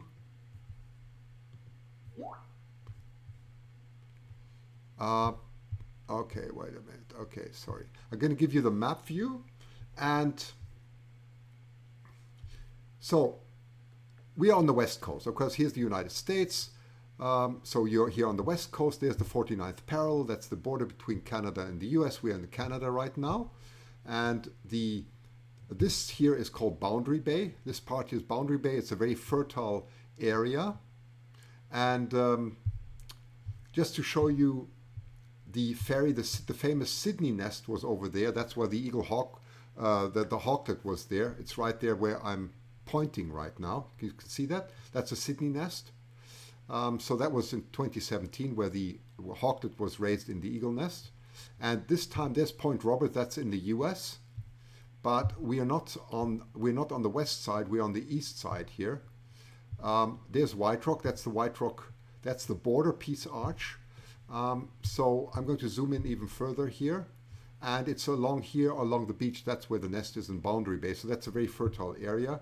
If I move to the satellite view, you can actually see how, this gives you an indication. It's one of the most fertile intertidal zones in the world, in fact. It's quite incredible. And that's why it's such a we have many nests along the shore here. And that's why it's so popular, right? It's very popular. So that's approximately where the nest is. The stretch from here to here is somewhere around 5 miles, I believe. That's the scale. And with my telephoto lens, I could resolve eagles on the other side, right? So that just hopefully answers your question quickly. So for those of you who just jumped in, now I'm going to jump straight back because this is very exciting what's going on there. There you can see, right there, you see that? That's the crowlet here, right there. Isn't that incredible? There you go. That's where we are.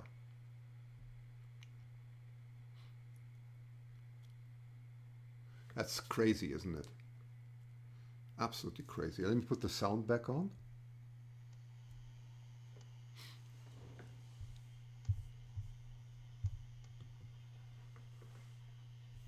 Oh, thank you very much for your donations, by the way. Thank you, Pilot Man. That's really kind of you.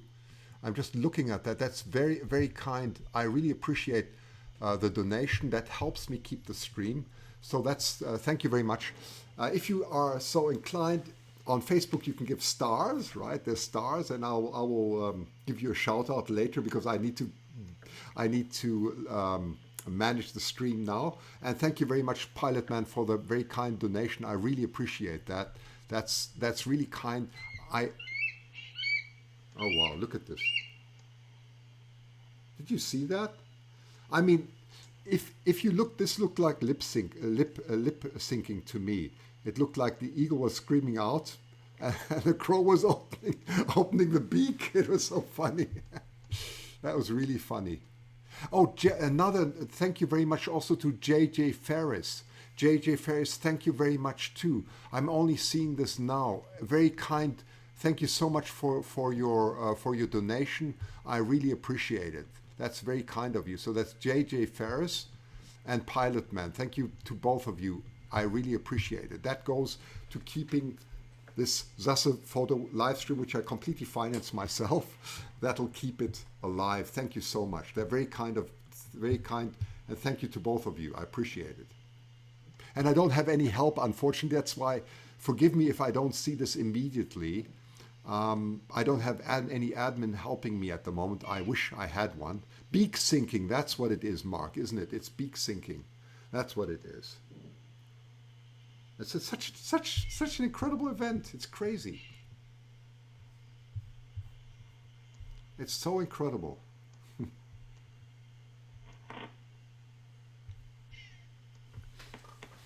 Ah, there you heard it. You heard it. Come here, Jesse. Come. Come here. Come. Come. Come here. Say hello. Ah, this is Jessie. That's my Jack Russell. Say hello. Say hello. She's wonderful. She's well, she always wants to play with a ball, and she loves looking at eagles, don't you?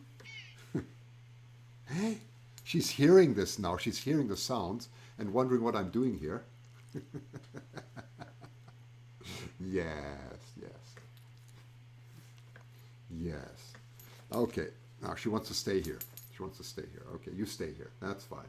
That's fine. Yeah, she's looking at the screen, of course, with great attention, wondering what this is all about.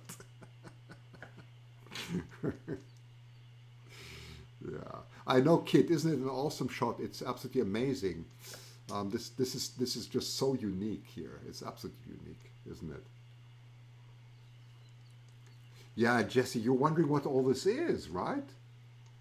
Well, she loves squirrels. Well, every time I say squirrel, squirrel, and she goes crazy. But she knows there's no squirrel here. She's just looking at the at the screen. Oh, thank you, DJ282. Thank you for that kind donation. I really appreciate it. I'm jumping back now. Thank you, DJ. It's an absolute pleasure to run this live stream, especially so spontaneous. Comes completely unexpected, right? Completely unexpected. So I really want to thank the Hancock Wildlife Foundation, especially David Hancock and Sophia for I mean, this is what comes through relentless effort, right? I mean, they do this year in, year out, and without that, it would absolutely not be possible, right? I should make someone admin here. Let me see if I can mark my friend. Let me just see if I can do this too. I don't know. Ah, there we go. Mark. Mark, moderator. Mark, I've made you a moderator, whether you like it or not, and you don't feel compelled. I'm just going to see if anybody else wants to help moderate the channel. You can. I really appreciate it. Thank you very much. So I've just made Mark a moderator on YouTube. He'll say, I didn't want that. How dare you? Isn't it absolutely amazing, right?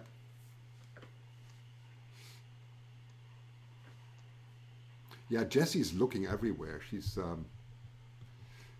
Jack Russell. She's absolutely stunned here, and she's looking at the crow in complete disbelief. She actually watches animal.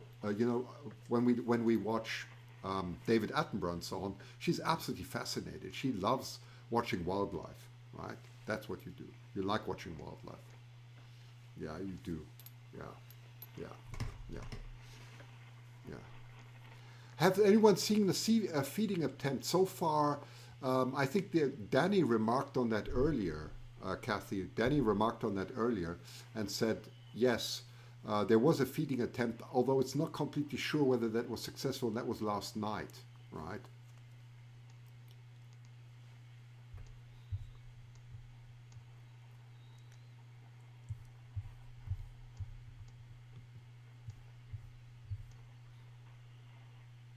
Ah, Mark has taken it. Got it. Okay, Mark. I hope, hey, don't, Mark, honestly, don't feel compelled, right? Jump out at any time. You have no, I mean, please, don't feel under pressure here. Mark's very nice. He's a very dear friend of mine, a wonderful friend. We've known each other for many years, same as Jack Molan, and he's an absolute fantastic person. A complete geek in technology when it comes to live streaming. He's taught me a lot of great things. And he's always so supportive. So thanks, Mark, for jumping in. And really feel free to jump out at any time. How long has been the crow in the nest? I don't exactly know that in hours. I just have to look at... oh, Nancy. Thank you. Nancy has just come in. Nancy Haas has just come in. Here's a link to what crows eat. Okay. It talks about crows hanging out in bald eagle nests. Thank you very much, Nancy. I appreciate that. Just sent me an email.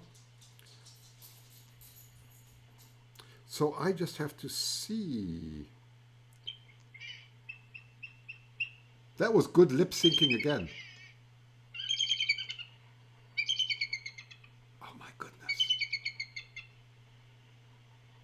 That's the perfect. That's the perfect.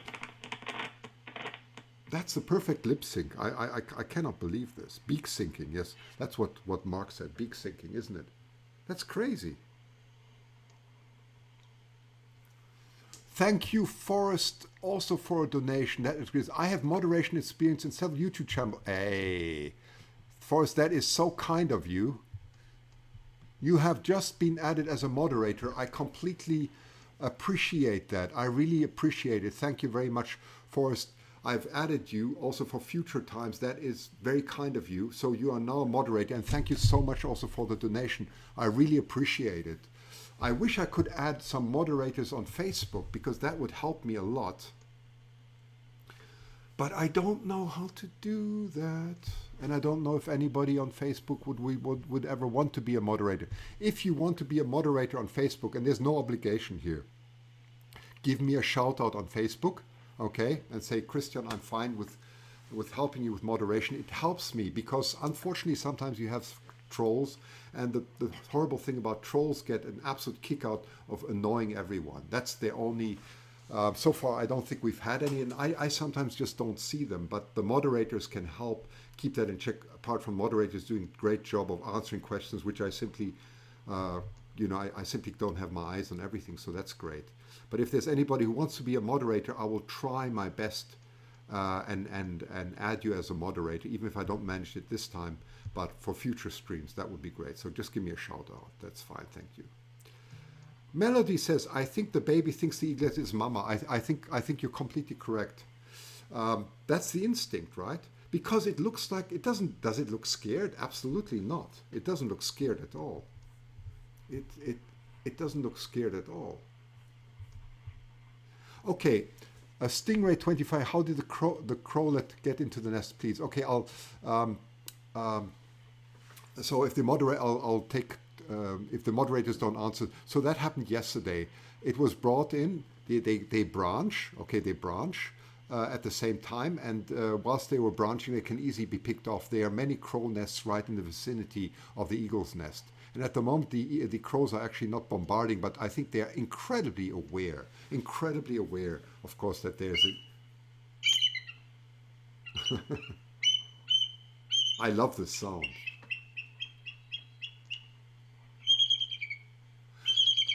It is so fascinating. You know what I believe? And this is, again, speculation. I just believe this. I believe that Papa is very protective of the crowlet because he believes that the crows may harm it, or anything else for that matter, and is thereby refusing to leave and is calling out for Mama to come back, right, for food. It's absurd, but that's what I think is happening here. Because the second egg was not viable. That's the main argument. The second egg was not viable. And because it wasn't viable, it disintegrated just a few days ago. And maybe that's what the parents are missing and now believe this is their young born, right? Which they had brought into the nest as food. Crazy, isn't it? It's crazy. It's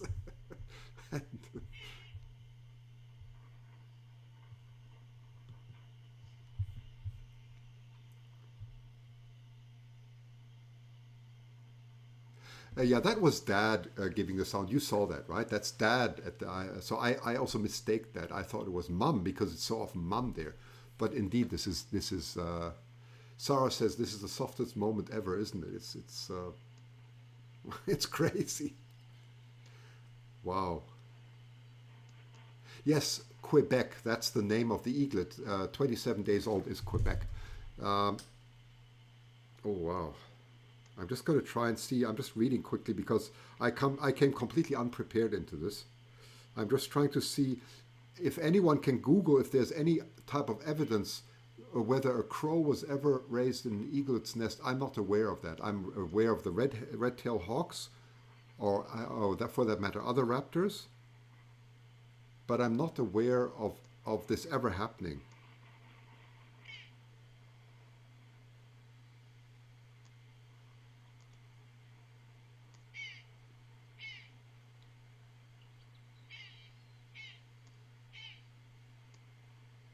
Yeah.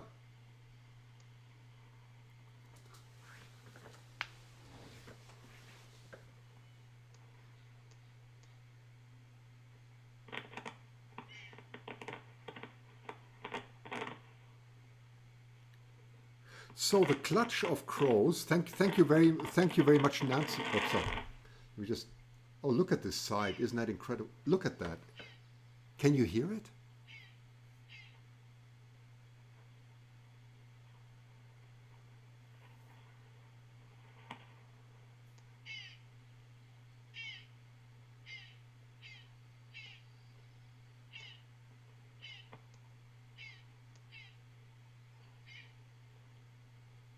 I'm speechless.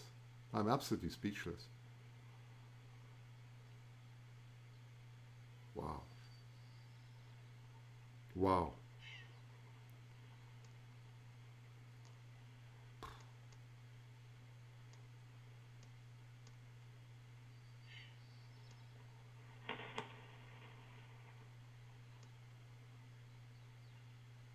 Yeah, they don't say anything of how long it takes to branch, but typically the incubation period is 17 to 20 days of crows. The nesting period is 29 to 35 days. The nesting period. So that means that it would fledge fairly quickly, right? Wow.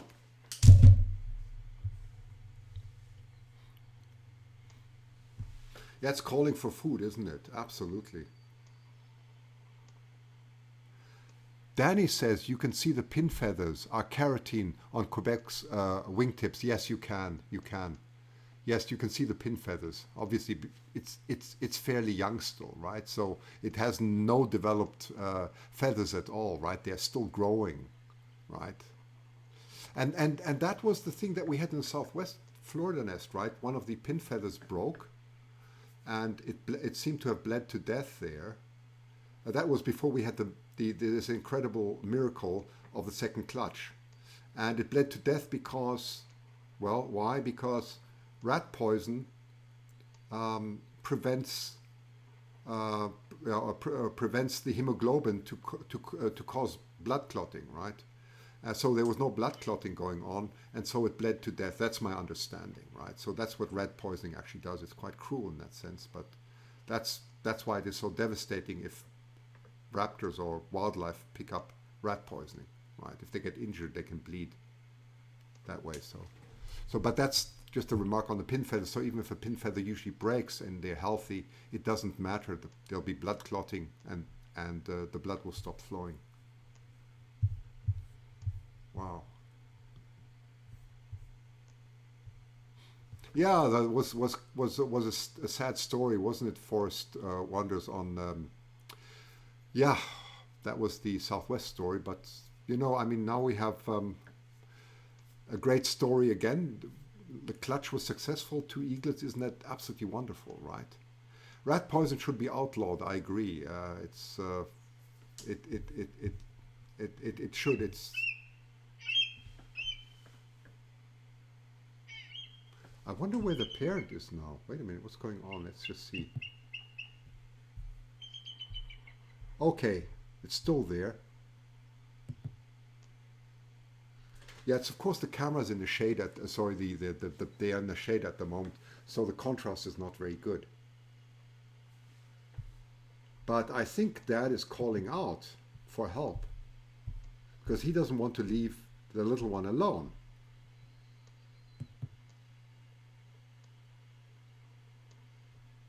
Isn't that crazy? I just hope that eaglet won't step on with its massive talons, won't crush the crowlet. That's always my worry here.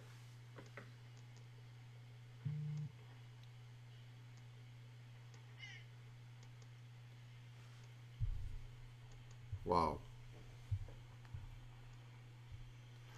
Patty says, I understand they laid 2 eggs, but only one hatched. Yes, the question is, so they think it is the second hatchling. Yes, that's what exactly, that's what I believe. We are all confused and amazed, and it hasn't been killed or eaten. That's exactly that's my hypothesis. It's not a theory. It's just speculation at this. This is what I'm speculating, Patty. That's absolutely correct. Yes, that's what I think it is. Yes, well, that's what we believe it is. Right. So it's because the egg only recently disintegrated. We believe that this may be mistaken for, that after it was brought into the nest, it was mistaken to be an eaglet, right? Which is 1 to 2 year old.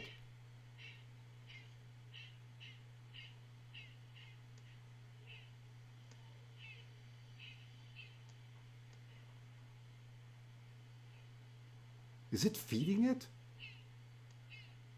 No, it's not, right? Can't see it at the moment.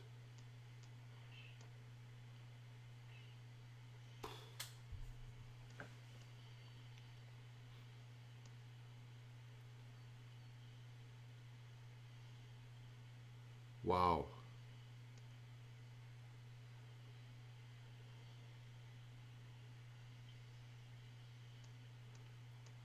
Yeah, can the baby crow eat bugs? I wonder, Kathy, that's a great question, whether the baby crow is, um, is capable of doing it at, at so small an age, right? I don't know. I don't know. Yeah, gosh, we're watching with anticipation. I can tell you this is more exciting than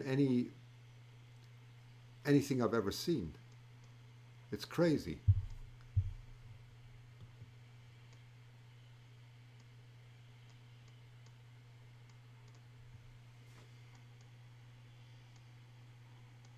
Ah, here, Sunny said something very interesting here on YouTube. She says, or he or she, I don't quite know, sorry.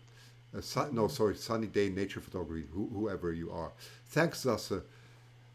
Litrak and Mraz 2011 found several nests of white-tailed sea eagles that contained both young eagle chicks and common buzzard chicks, all of which survived and fledged. That's a wonderful story. Thank you very much for putting that in. So that's the whitetail, those are white-tailed eagle nests. So you see, it does happen. It does happen, right? But this is really uncommon. I don't know. I mean, I don't know if Lady Hawk or anybody, I don't know if she's still here, uh, if there's any documentation on this ever having happened like this before. At least I'm not aware of it, right? Danny says, usually baby crows don't learn to feed themselves until after they fledge, I think. Well, there you go. Well, that makes complete sense, Danny, right? That makes complete sense. Wow.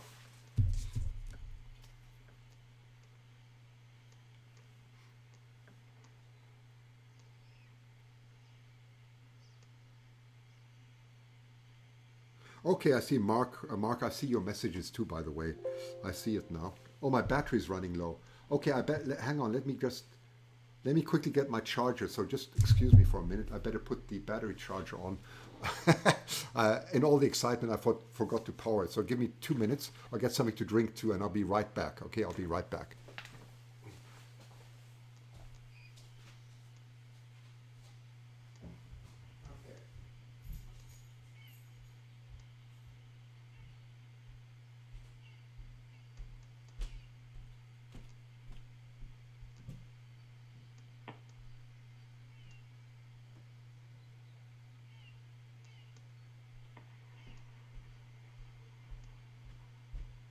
But if he wants to join, he can. Okay, I can call him in.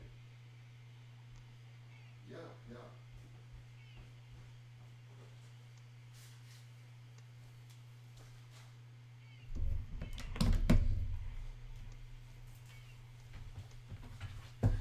Okay, I'm back. Let's see. Let's get some power on this thing. There we go. That's better. Okay, now I don't have to worry about that anymore. I didn't know I was going to live stream so long. I thought I'm going to live stream for 5 to 10 minutes. And this is turning out to be such a dramatic event that I'm completely glued. Probably like you too, just completely glued. Wait, what do the eagles currently eat, Jackie? That's easy to answer. It's usually flounder or midshipman. That's very typical, or any rodents they bring in, but it's mainly from Boundary Bay. Okay, that's what they bring in from the intertidal zone. So it's a very fertile fishing zone for them. Wow.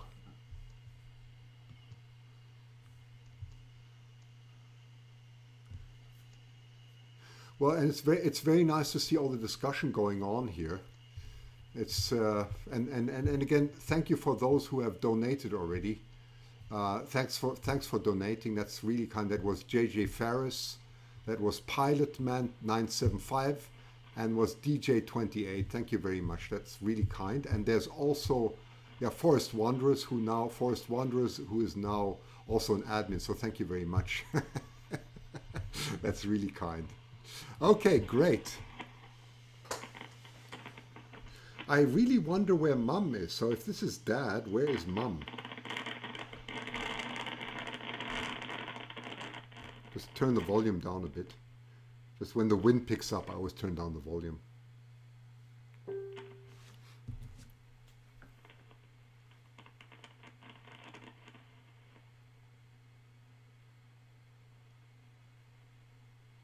Right.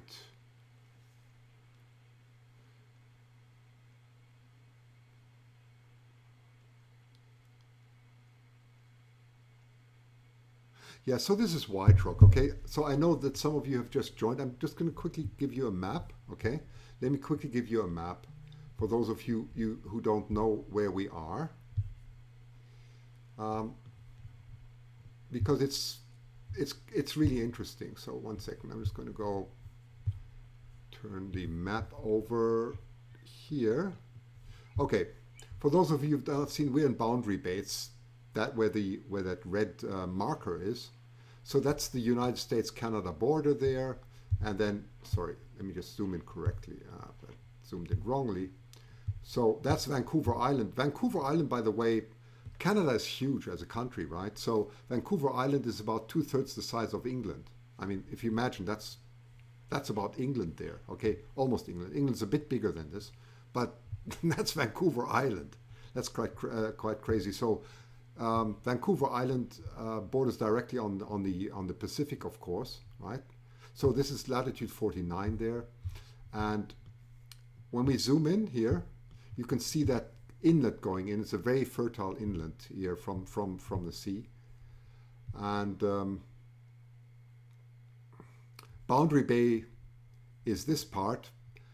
You can see here's the 49th parallel, and that southern part here of the tip is also Boundary Bay. That's Point Roberts. This whole thing's called Boundary Bay, and we are somewhere around here in this length. Here is the nest, right? It's along that beach here. Along that beach here is the nest, right? That's where the position of the nest is. Okay, I'm just going to scale out again, so you get the overview, right?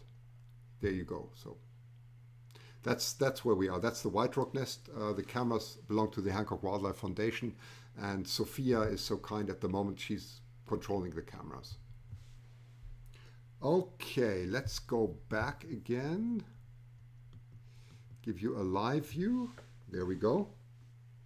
So let's see if we can get a different camera angle. 1 second. I'm just going to show you the position of the.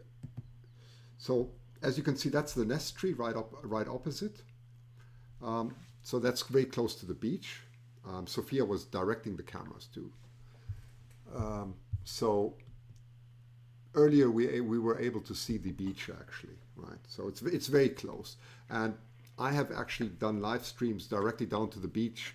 Now comes the best time for the eagles, by the way, on Boundary Bay. So I might be able to do some live streams from the beach actually to show you how beautiful it is there. It's absolutely remarkable. Thank you, Carrie Miller. Thank you very much. Give you a nice shout out too. Thank you, Carrie, for some donation too. Really appreciate it. Keeps SassePhoto alive here, alive and kicking, and watching this amazing event here. Oh, sorry, the camera stopped again. Wait a sec. I just need to reconnect. It happened again. There we go. There we go. Now this time I noticed it myself. Sometimes the link stopped. Yeah, it's frozen. I know. I'm back. I'm back. I'm getting better at this. Sometimes the link freezes. Okay, but it's back. It's back.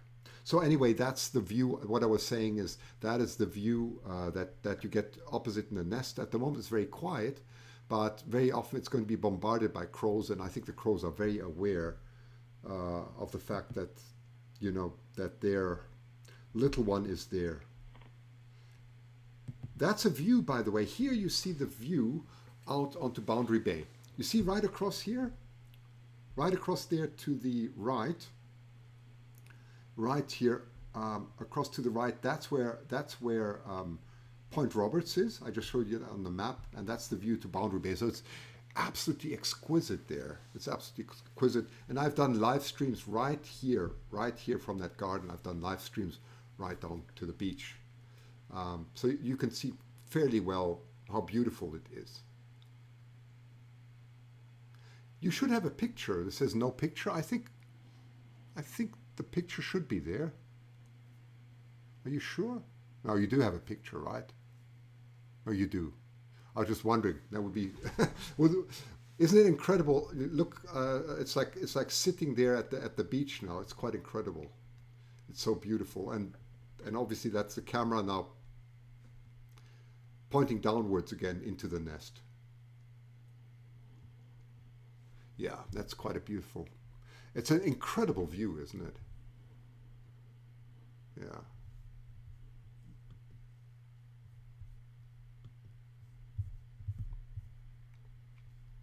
Oh, you're most welcome, everybody. I really appreciate it. Julie, thank you for that. Isn't it magnificent, Zara? It's such a beautiful view. There again, I have been on the opposite. That's looking at the US. There's Canada. So somewhere along that, if the camera moves to the left, the other direction, that's moving along the bay now, zooming quite in. As I said, my huge lens can look into, I shouldn't say that people's windows. I'm not that. It can look at wildlife. It can look at wildlife on the other side.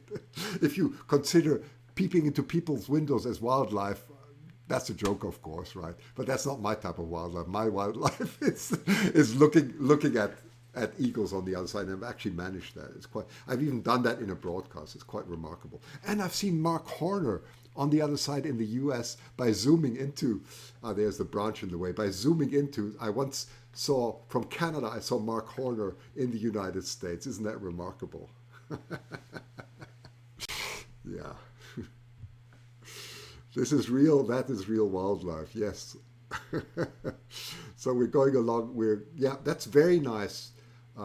So that is still Canada, and if we go a little bit more to the left, yeah, she's doing it now.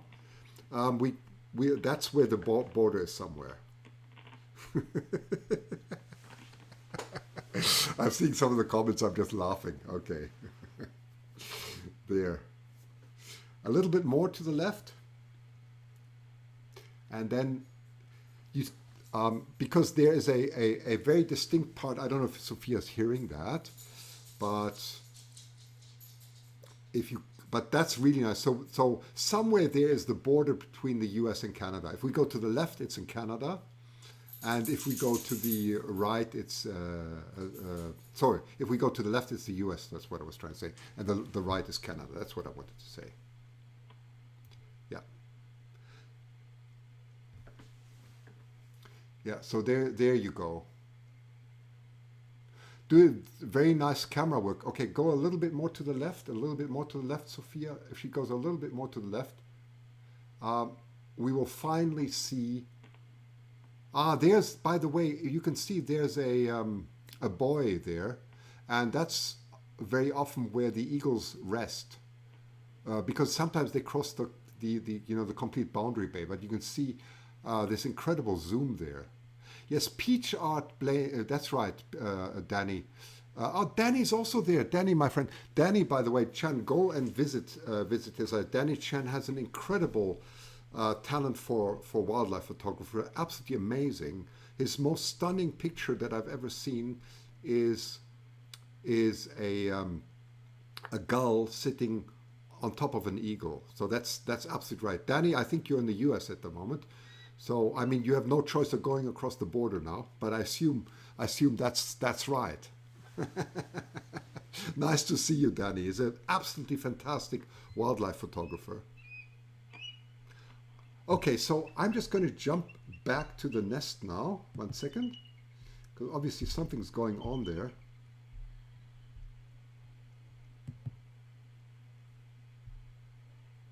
So I think this is Dad still calling out. Should be a US-Canada marker somewhere. Yes, yes, there is. That's right. That's right. That's right. There's a marker there. Right. Yes, Mark is saying true. Christian live streamed as he uses 800 millimeter lens, showing me standing on the beach in San Elmo in Blaine, Washington. Isn't that amazing? So that shows what you can actually do. So who says there's a border, right?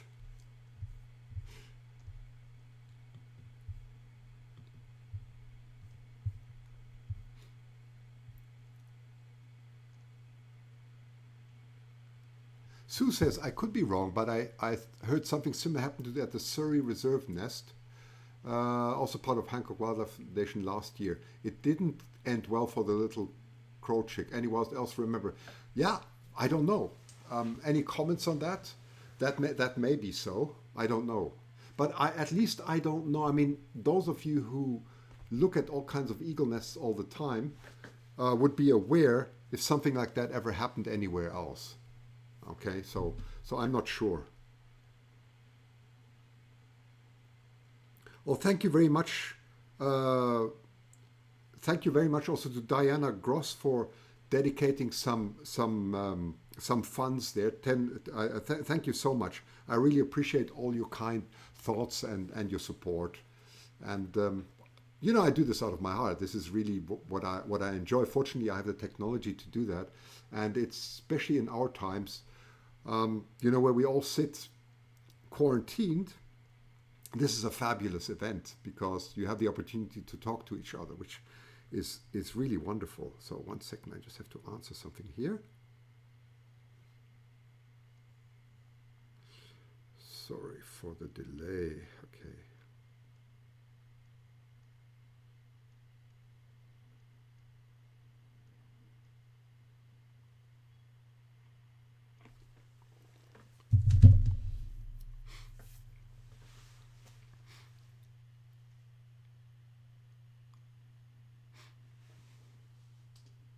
Yeah, that's good. Oh, marvelous. I wonder where David is. Would be nice to get David Hancock in here, at least for a few minutes. I would have to call him and see what he has to say. Oh, look at that. That's a 1-year-old. That's a 1-year-old. Absolutely, that's a 1-year-old. That could be an old nestling from the area. Who knows? So that's where the warning call comes out, because that would, of course, would be an incredible threat.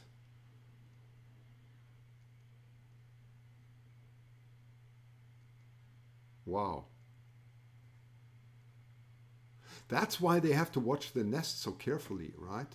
So you have these eaglets. There are a lot of them around because this is a very good feeding ground. At the moment we have high tide, if I see it correctly. So they get hungry and they'll take any opportunity. I mean, we've seen eaglets get into nests and destroying eggs. We've seen all that happen. Not so much from great horned owls here. It's more from other eagles. We've seen that.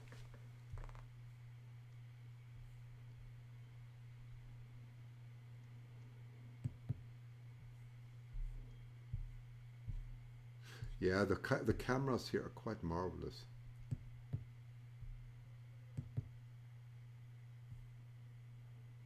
You see, Dad is not leaving the nest, right? He's not leaving the nest at all. He will not leave the little one alone. Wow.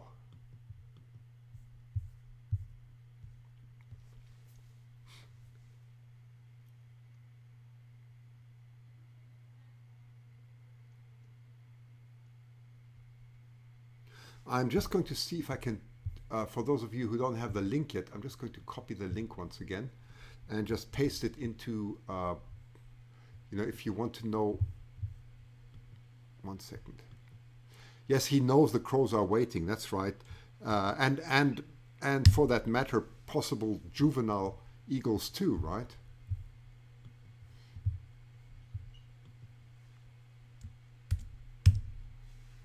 Okay, there you go. By the way, don't forget to follow SassePhoto. So on Facebook, I nearly have 160,000 followers. That's going to be a big celebration. Nearly 160,000. So I would like to thank you. That is absolutely stunning. We're at nearly 160,000. So that's going to be a big celebration very soon. I think in the next days that will happen. And then also, of course, on YouTube, I'm nearing soon 10,000 followers, which is great because you know what's so nice with 10,000 followers? I can offer some t-shirts with beautiful eagles and so on. So if you're inclined to buy some beautiful eagle cups or mugs or t-shirts or so, I can start offering them as soon as I reach 10,000 on YouTube. So help me get 10,000. Subscribe to my channel. Yes, let's do it. And I'm happily going to continue. I think you'll enjoy all that. So don't forget to subscribe and give a thumbs up if you are so inclined to. Thank you very much. Thank you. Sarah says, my passion is contagious. Well, it's an absolute pleasure. It really is a pleasure. You know that I even got a haircut. It's quite amazing. I even got a haircut 2 days ago because you can't. There's no hairdresser now. So my son's girlfriend, she cut my hair. Isn't that amazing? So what do you need a hairdresser for, right? So it's very nice. So I now have a hairdresser who comes to my home. Isn't that wonderful? Oh, now it gets critical. Wait a minute. Okay, now it gets critical. It's taken off. Okay, well, this is really critical now. Wait a second. Oh my goodness. There's no one at the nest at the moment. You can hear the crows now.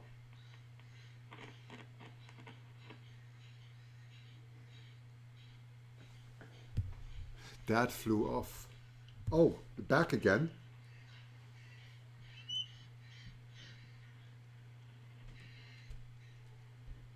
Do you think that's bad back? Probably is, right? It's trying to get some food. Wow. Wow. Okay, David wants to come in. Okay, 1 second. I'm going to try and get David Hancock in because it would be wonderful to get him in here. Okay, 1 sec. I'm going to do all this live now because maybe we can get David Hancock added to this and get some of his comments. So 1 sec. I'm going to try and add him in here.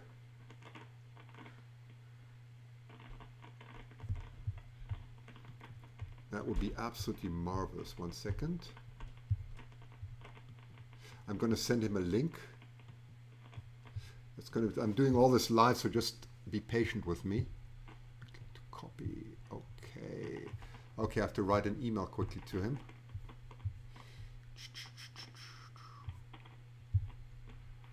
See where David is. Try and get him in here.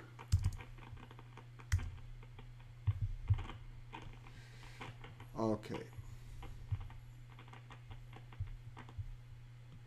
Compose. Let's see if we can do this.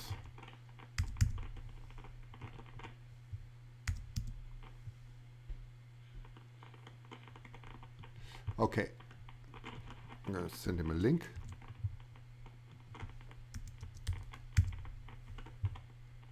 Okay. Done. No, 1 second. I'm just going to call David Hancock quickly.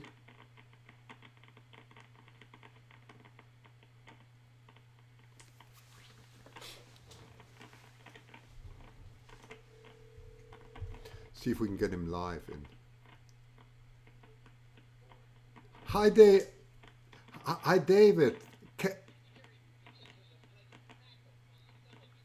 Yeah, David, I have got. Can you come in live? I've sent you a link if you want to, and you can come in live with some comments. Do you want to do that? Oh, do that, but just when you can. Well, don't worry. Just try and come in if you can in a few minutes. I sent you a link. I sent you a link by email. Just click on it. Right? You.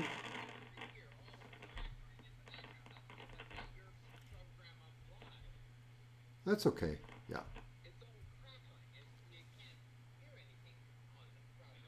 Okay. Well, now it's okay. It's okay. Anyway. No, but anyway. You. Yeah. Yeah. Okay. Okay.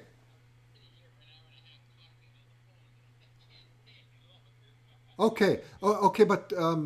But try and get the link. I'll wait. I'll wait for your live feed, and then I'll try and bring you in. Okay.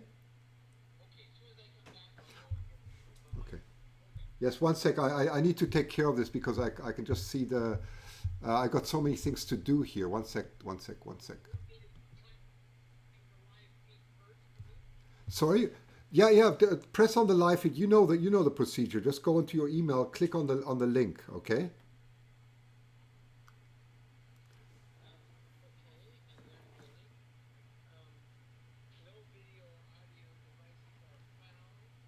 Well, then you're on the wrong computer. Yeah, you had a laptop that time. You had a laptop, right?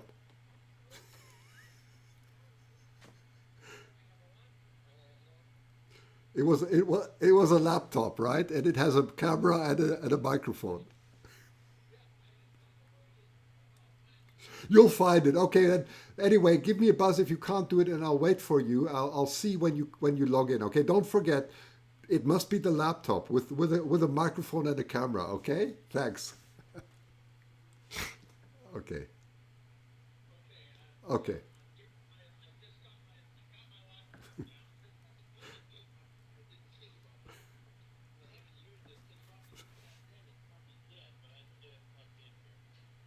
Yeah, I'll put you on the speaker. One sec.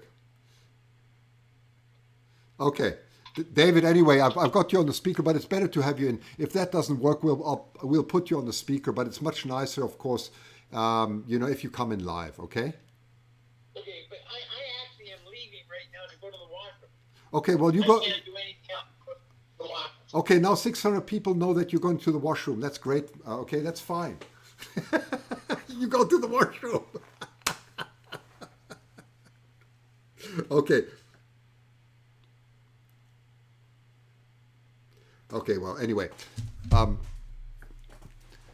David's an excellent biologist. Technology is not his strong point, okay? So it's always a little bit shaky to get him back online, but if we get him online, it's absolutely fabulous because he's the David Attenborough of the Eagles, okay? So let's hope we manage this. Okay, okay, we'll try. We're trying. Because it would really be wonderful to have his comments. He knows just so much. It's just incredible. And I think you're going to enjoy it. Okay. So, yeah, hold the phone closer to your microphone. I will, Mark. At the moment, when he goes to the washroom, not everybody has to know. Okay. So I don't want to put it too close. Okay.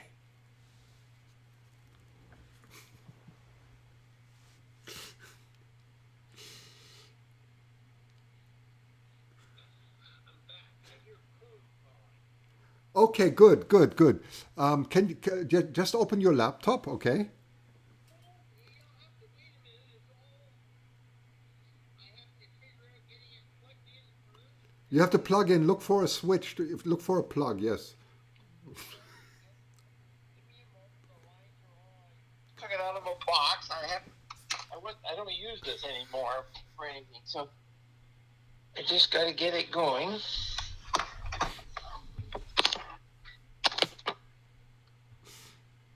Oh, there's something incredible going on at the moment at the nest. I think there's some feeding going on. This is insane, David. You better get coming. You better get going. I'm going as fast as I can do it, Chris. I have to get.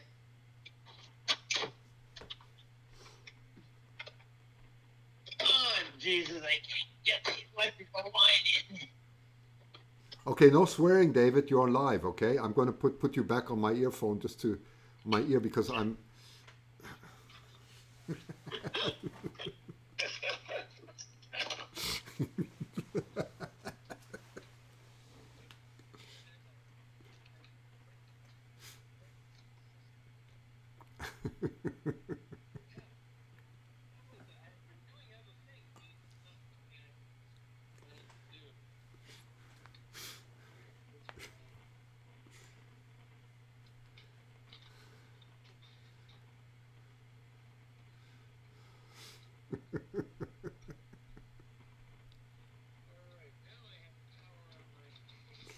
You have power on the machine. That's a big, important step, right? That'll allow you. That'll allow you to switch on the computer, which is a major step forward. Okay.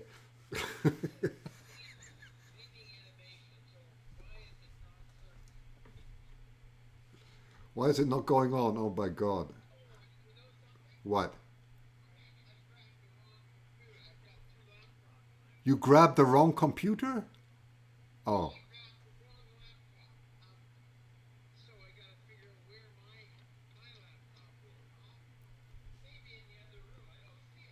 You don't see it? Oh my God. Okay.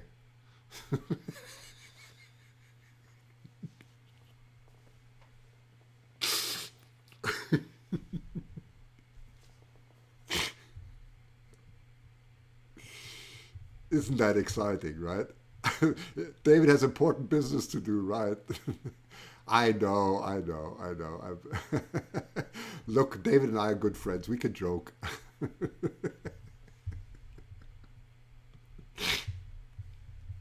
The conversation more entertaining than the crow, isn't it, Zara? It's a crow.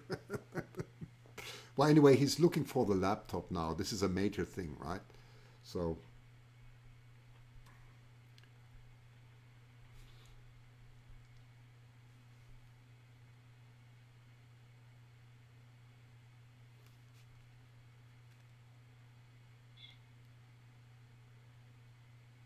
I don't know how many computers he has, but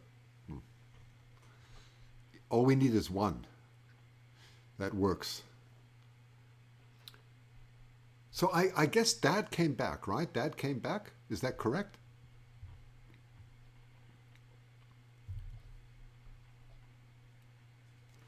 So we'll just leave David there for the moment.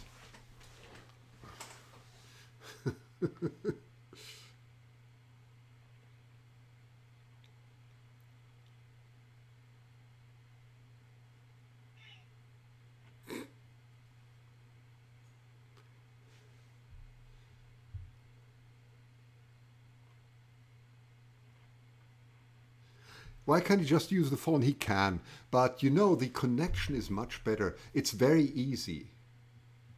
I shouldn't say that, but it's very easy. You just have to click on a link and then you're there, right? That's that's how it usually goes, right? Um, if you have a laptop that has a camera and a microphone that actually works. Okay, so we'll start trying. Ah, here it is. I found it. You found it. That's great. Well, I've been in my bedroom because I at one point had it plugged in beside the bed. Now I'm here, and let's see. Now I've got it all plugged in. I got to get this one unplugged and get the other one in. Okay. But I'm not ready yet.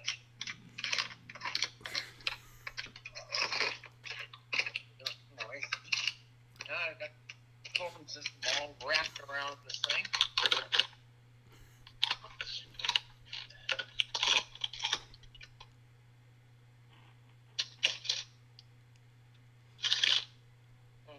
Why is that? There. There's that. That's that. And I got this one on the road.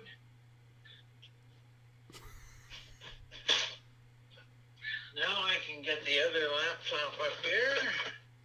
Get it plugged in. That's here. See, we should have given me warning. I had no idea you were going to do this. How should I give you warning? I just phoned you. Yeah,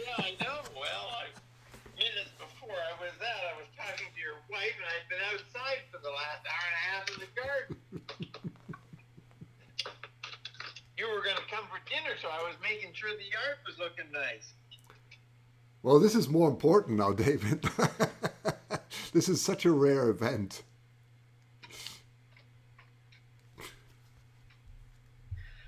All right, so now I got power to my laptop. Wow. Now the laptop being plugged in. I hope. Thank you, Judith. That's very generous, by the way. Judith Straub, you get a huge shout out there. Thank you very much for your very kind donation. I really appreciate it. That is so kind of you. I just seen it now. So that's absolutely wonderful. Again, that's going to pay for the live stream and many other things. That's really great. Thank you so much. Much appreciated. Thank you. Okay. Oh, there we are. Are you there, David? Well, no, I'm now got the computer firing up. Now I'm going to go in and find out where my email is, and You think you'll find it? I don't know. I have no idea whether. It's in Gmail, okay? Gmail. Yeah, well, somewhere in here I'll probably find the email. I've forgotten how you find email in this one. Really? Yeah, well, I don't ever use this computer except for very rare things when I'm talking to you. That's why I hadn't used it since then. Email, there we are. Okay, you found the email. Oh, it's loading now. But you see, it was dead. The computer was completely dead, and it's having to get a little battery juice in it to fire up again. Oh, there. I've got a note from Christian. Good. I'll just... Now Yeah. click the link. Yeah, I will. Everything is not working very fast because it has no power yet. It's getting it. Welcome. CamGuard block. Keep blocking. Don't keep blocking. It says keep blocking. Why do I want to do that? What are you doing? I don't know. I'm just trying to fire the damn thing up. Why is it not doing things like Like there what? is not, well, I'd like to go in and find email and Oh, you're I not just even at... found it. I thought you were at the email already, no? Well, I was, but for some reason when I clicked your thing, it came up with a whole bunch of things about continue to block email. What? Mm-hmm. Well, so let me just think here. How do I get email again? I had it.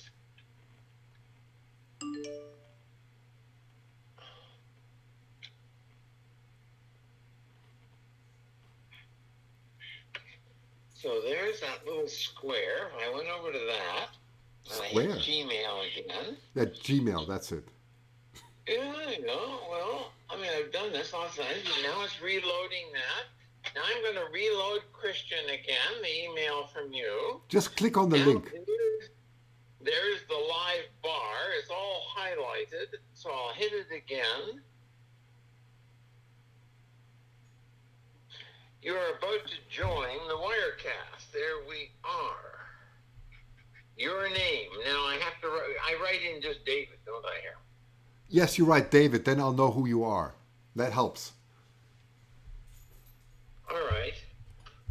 That's a major... I'm John Hancock. I signed the Declaration of Independence. John Hancock. Okay, I'm waiting John. for you, Dave. Yes, you're there. I can see you. I can see you. This is a major event. You've actually managed it. Wait a second. Okay, Oh, I can see You. okay, wait, David. I'm going to switch off the phone. Hang on. Okay, let's try and get you in now. Wait a sec, David. Yeah, I can hear you. I can hear you on my computer. Okay, wait a second. I have to put my headphones on. Otherwise, there'll be echo. Just hang on. Hang on. Hang on.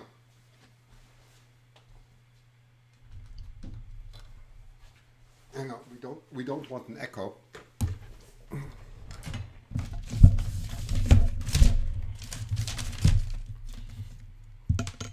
Just give me a sec. I'm going to get you in.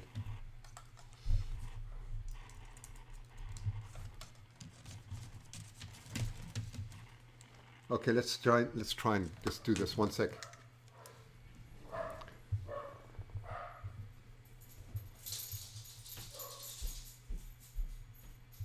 Okay, David, you're gonna come in now. Wait. See, I'm up in the Oh my top God, corner. there you are, David. I see you. Yeah, Okay. you're on a green. You've got your green No, screen. wait. You're live. Just hang on. Just wait. I need to just show you where you are. Just 1 second. Well, I know where I am. I'm home. Wait a second.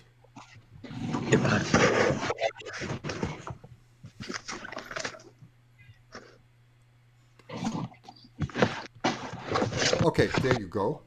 Now you see yourself. Okay, now I'm going to shrink you a bit.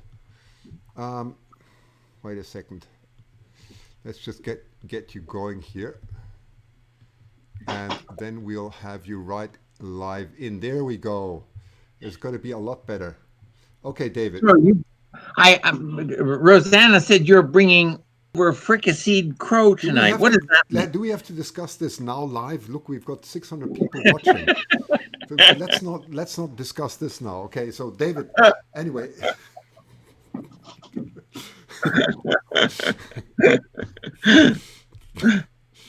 Okay. Anyway, this is David Hancock. He's an eagle biologist. If you don't know him, he's very famous. He's arguably the most knowledgeable biologist on eagle behavior. So, David, we are here at your White Rock nest. This is all you're doing, right? And you're looking at the top view here, and we are wondering. Wait, I'm just going to shift you up so that we are on the side of the screen. Just wait a second.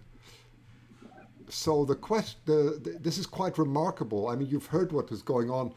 I heard what comments do you have on this? A young crow came visiting. I gather, yes. Wait a minute. I can't hear you at the moment, David. Wait a sec. I can hear you. Just say something. I can hear you. Okay. You want me to say something further? Are you having trouble? Are you still not getting me? Yeah, I can. Wait, I gotta hang on. I've just got to lose connection here. Just hang on. Okay, got you, David. Got you. Everything's fine. Okay, go. Okay, go ahead. Sorry about that, David. So, anyway, I've got the honor of having David Hancock here. I mean, this is all his own buildings of the cameras to the nest. So, anyway, You've seen the crow, obviously, in the nest. What's your comment on all this? Oh, you want me to comment on this? Is that what this is all about? Okay. Well, I mean, this is rather interesting.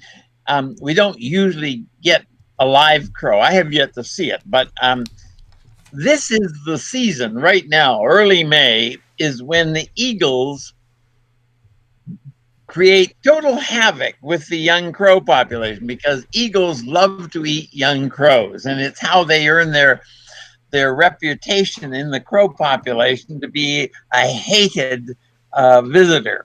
And for the rest of the year, after they spent 2 or 3 weeks eating young crows, the rest of the year they get persecuted quite heavily by the eagles, as you know.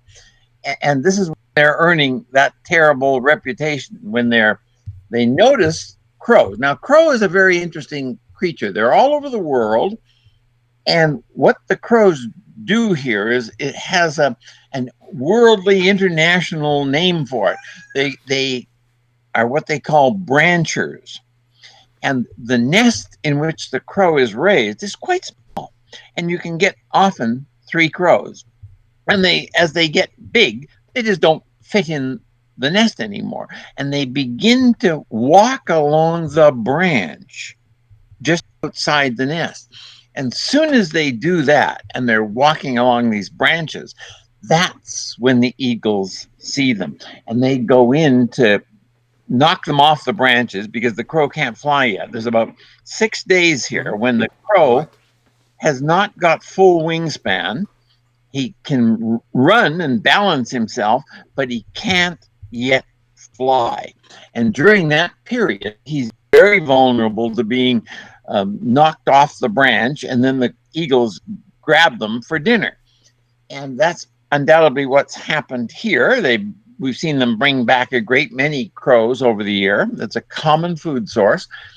But this one apparently has not been killed, and it's done the same thing as you and I experienced with the red-tailed hawks, where they've brought back food.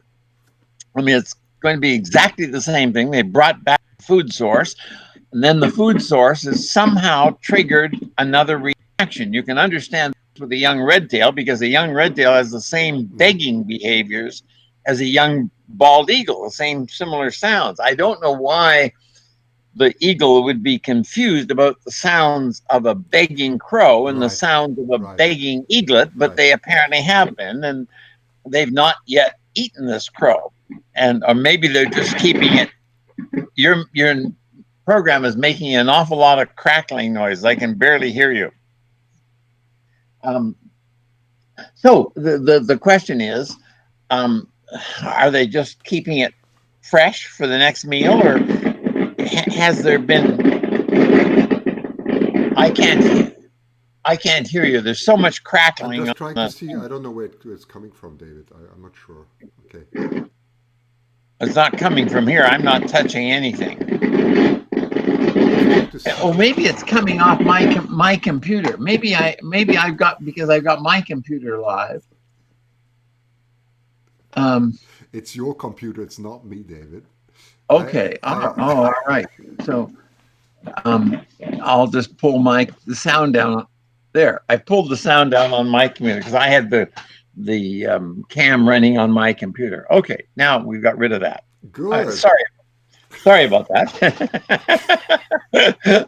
I didn't know where the sound was coming from. Okay, so we have this. It's quite an interesting situation, but a common situation. Nothing really unusual. The unusual thing is usually the crows are brought in dead, or they're very shortly thereafter they are dead after they're brought in. But this one seems to have survived the night, which is kind of, now I see the juvenile eaglet is moving all around the nest. I have yet to see the young crow, but whoever is doing the zooming, I have the power, of course, to do the zooming, but I didn't set that's it up. Sophia. Don't touch it, please. Sophia's doing a great job, and she's communicating directly. Okay, so that's okay. fine. Well, ask Sophia then to, when she gets a chance, zoom in on the crow so I can see it. Yeah. Okay. Well, I think she's trying to do that, but you can't see the crow at the moment, right? Yeah. No, I gather that. Mom certainly are doing very busy arranging all the nesting material. Yeah. So, this is not a good option. Many good options in here for the crow, because he's normally a food source, and that's probably what's going to happen to him. I hate to say it, because I love young crows. I mean, some of my greatest pleasures of life have been having pet crows, because they're so intelligent, and they make wonderful introduction to the wild. If you have one flying free around your property, they get into lots of trouble. But David, can I ask a question, because this is a speculation here. You know that I think this eaglet hatched on the 18th of April. There were 2 eggs. One of them was not viable. And so this one is now 27 days old. And since the egg disintegrated a few days ago, there's speculation that it could be that after the parent or whoever it was brought it in last night, it is mistaking it for a 1 or 2 day old eaglet, just the way it was, the parent, in this case the father, was sitting on it and protecting it. So maybe it is some parental instinct because of the event that happened that has kicked in. I don't know. I think whoever came up with, I think that's not an unreasonable option. Right. Okay. I spoke to Russ, called me a couple of days ago. Russ, the owner at the nest, and he was saying he saw the egg break, and he said it was not developed at all. The second eagle egg, so it was probably an infertile egg. It didn't, start apparently very much, if any, development. So there was no chick inside that eagle egg. But the parents, the Ma and Pa there may not have understood that, and you may be right. Maybe the option is it's increased their brooding instincts, Right. and certainly Right. Uh-huh. a young eaglet is not greatly different from a young crow, except that crows tend to be black and eagles tend to be pure white when they're young. I mean, they have a very white down on them when they come out of the egg, where the young crow is not. It's dark. But Okay, I'm just hang on. I'm just doing a audio test here because they're saying the audio balance is wrong. I'm just wondering, is this audio balance a little bit better, or should my volume go up a bit? And David's, I've adjusted a bit. So just give me some comments. Sorry about that. I didn't have time to adjust the audio before, but I'm just trying to get it right. So anyway, go on. Yeah. yeah, so I'm not sure what you want to hear about this. This is a very common young crows during this first 2 3 weeks of May, when they're in this branching stage, running along the branches just above their nest, but not yet able to fly. That's the only period in the life of crows when they're really vulnerable to being caught. And this was about to be one of the dinners, and somehow they've got confused. So it's kind of interesting. Okay. Will it survive? Is it, as somebody has suggested, apparently, getting an extra spurt on life or ability to live a few more hours because of this brooding instinct of the Right. parents? Right. And it could well be that that's playing a big part here. That could easily be why they didn't just tear it apart, because but maybe she caught it fairly near the nest, didn't have a chance to land anywhere, and pulled it apart, brought it back to the nest, and then this other whole thing Okay. happens when the mother eagle is at the nest, this conflict of brooding versus feeding. I mean, this is a great conflict for all these birds of prey when they bring in young quarry. How does an eagle differentiate the young eaglet versus young quarry, like a young red-tailed hawk, which might have been designed for dinner, a young crow, or a young heron, or egret, or whatever? It's a great conflict for these birds, and they have to resist killing and tearing apart things that are maybe their chicks. Right. One second. I'm just doing some volume adjustment. I think I've almost got it now. I think I got your volume okay now. I'm just adjusting mine a bit. Just hang on 1 second. One, two, one, two, one, one, one. Okay. I think I think that should be a bit. I should think it should be a bit better now. Okay, that's fine. Say something, David. Just 1 sec. Yeah, well, there I'm still here. I haven't left. Yeah, yeah, it's okay. That's fine. I think I got the volumes right now. Okay, thanks. That's all good. It's all good now. um, if they would like, we could momentarily break off and talk about this white rock pair of eagles, because it's rather interesting. They haven't raised young for the last couple of years, and I have felt they didn't raise any young because they are right at this bald eagle habitat in the world, that Crescent Beach cliffside looking down at Boundary Bay, where they've always got the big shallows of the Yeah. bay, which are Okay. offering a lot of sole or flounder fish. Right. Right. Plus, as you know, we've been filming and you've been doing some wonderful photography on the how the eagles also catch a lot of midshipmen. Now they catch midshipmen in Hmm. all up the entire coast, from California to Alaska. It's probably a major food source for most eagle pairs all early spring and summer. Right. Most people don't even know the fish. And most food studies, even the study we had a student here undertake, he was at Montreal University, one of David Bird's students. But when he did the study of 100 nests here that I have, and he collected all the food samples under them, Hmm. he barely ever, hardly ever found a midshipman, because the bird is the eagles eat the entire fish, and so there's nothing left of it. And so when people do food studies, they don't necessarily get all these parts of small fish. They're consumed totally, and they don't go into the kind of the waste and the garbage below the nest. So they didn't show up as a food source. And yet, if you watch our eagles, there, and if you Right. intimately watch any eagles on the coasts of Alaska, British Columbia, Washington, Oregon, a major food supply is midshipmen. If they've anywhere near the habitat of midshipmen, which is the intertidal shallows, because the midshipman fish spawn under rocks and under kelp on the intertidal zone, and they're just picked by the hundreds by these eagles, but they don't really often show up below the nest. Yeah, you know, it's just it's interesting to see where you can see where where the little crow actually is at the moment. David, just an interesting. Where is he? I don't even see him.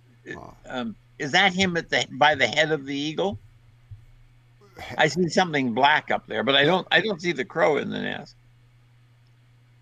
Not in the view I'm looking at. Do you see the crow? I just thought it's. Oh, I can't point it, but I can't point it. Unfortunately, I thought it. Well, I can actually. I thought it was this. Am I wrong? Where? Oh, it might be that. That's okay. where. Oh yes. Now, yeah. now I see it. Yeah. It's quite small. I had never seen it in this nest, Yes. so I didn't know what I was. Yeah, now I think that's it. I thought maybe that was a shadow there. No, but now I think. I think actually it is. It's quite small. I thought it was going to be bigger than that. Yeah, no, it's very small. That's why you know it. Oh looks, yeah, there it is. yeah, There it is. It's clear now. I don't know if we can take another camera view. Can our zoomer go in close on it? Wait, this was the wait a minute. I'm just trying to. There's the male off having a preen. Yeah, that's right. Let me just get the live view here. One sec to get this back from this side. Difficult to see. I don't know. Well, yeah, they're working down on the overhead stream, coming down into position. Yeah, there. Yeah, but just a quick question on that, because there were quite a lot of questions here. Okay. Is it? I mean, usually these little crows, I guess, would eat worms, maggots, and whatever. Well, the crow is pretty universal. Versatile, right? The ones that live along our shoreline, they have the advantage of they have a lot of nice houses, many of which are throwing out their garbage and their composting stuff. So they have little compost out in the backyard where food is dumped out daily. Other people commonly feed crows. Crows also go and feed at people's feeders. And then, in addition to that artificial food well, it's not artificial, but it's the food that the humans are providing, then you've got this not only incredibly rich boundary bay and the intertidal zone right below them, which the eagles are utilizing, but of course, the herons are utilizing it, the crows are utilizing it. It's incredibly rich intertidal zone, and does the crows equally well. So the crows here have a really, really rich area, but not just natural, the tidal zone, but because they've got so many houses nearby, which are either feeding other birds, they're putting out food into compost, right, and so on. It supplements a lot of the crows. Yeah. Yeah, we're still trying to look for it right now. Yeah, he disappeared. The other view from the other side seemed to. Yeah, it seemed. I'm just getting an update here from Sophia and Sam. I think, if I understand it correctly, and can correct me, I think Mum is in the nest now, and Pa was outside at the branch. Is that correct? I don't know if anybody confirmed that, but that's my understanding. We just saw Pa on a other branch. I'll try and get another view. Oh no, she's zooming out now, so that's good. Let me see if I can get another view here. Yeah, that's the top view. Oh, is that the little? No, that's Junior. It's difficult to see it. It's difficult to see at the moment in the shade. Hang on. Yeah, it is. if you go in closer, it'll change the light. Yeah, it'll lighten up. Good for her. Who is it? Sophie So that's doing? Sophia, yeah, she's doing Yeah, it. Yeah, good, yeah. good for So her. yeah, yeah, Yeah, she's doing an amazing job here, really. So yeah. I don't see him. Maybe he's already learned to keep out of sight. No, I don't think he has. He's mhm. probably hungry. Um, Well, but he would be able to eat pieces of fish, obviously, right? I oh, mean, sure, yeah, yeah, yeah, absolutely. yeah, Fish would be a yeah, prime yeah. piece of food for him. Absolutely. Hmm. Yeah. I mean, that's the one thing about crows. You name it, they eat it. They're, I was going to say ambidextrous, but that's to do with their hand. What's the word? I've now forgot what the word is. Yeah, With the that's with the left and right-handed, carnivore right? and Yeah, omnivore. They're an omnivore. right. They'll eat, Omnivore. That's it. Omnivore. they'll Yes. eat anything. And Yep. so, but anything the eagle's going to offer them is going to, of course, be protein. So it should be pretty good food source. Well, Yeah. it's still fascinating, David, because I mean, I at least I have not seen this on any camera so far. I mean, likely, of course, the little crow's not going to make it, but that it has made it so long is quite remarkable, right? So, Yes, because they would have usually been brought to the nest almost in pieces. So I mean, yeah, yes, yeah, yeah. he's Here, living on borrowed time. yeah. Barno Watcher is saying, how long can the little crow go without food? Right? Probably that's the least of his concerns. Um, yeah, I mean, he could live 2 or 3 or so days without food. Maybe he's got some food. Maybe she's already responded to his begging. Has any of the have any of the viewers seen the female feed the crow? Apparently, Danny was saying, you remember Danny, of course, right? He ran the White Rock chat group, right? And he's been to the Eagle Festival. He said that it You looked mean like, Danny Chan? yeah, Danny no, Chan. no, not Danny Chan. It's another Danny. It's Oh, it lives in near Tacoma. yeah, I think so. I think so. Yes, Danny Chan also was part here. So Yeah. yes, yes, and he commented that it looked like there was a feeding yesterday, right? So it looked like it, but we're not sure. But that was the question: how long can it run without food? Well, it can live 2 or 3 days. I mean, the Okay, challenge for the little crow at this time, it's putting out a lot of energy into all the feathers and bones and so on. So it does have a quite a big demand for food. But usually these things, if there is a lack of food, they just stop growing, uh, and then they are able to pick it up again. Nature has great ways of adapting to creatures when food is a temporal kind of thing. You have it, and maybe you don't have it for a few days because there could be a storm. And right. nature has adapted the creatures to survive this kind of ordeal. And so many young birds. Oh, there's somebody not the male. The female is very upset because there's another eagle flying over. Okay, okay. I'm You going to can put the see her sound on. responding to it just now. That was that's not her male that she's looking at. That was an aggressive intruder. Um, Maybe somebody else is picking that other bird up on one of our other cameras. Yeah, that's interesting.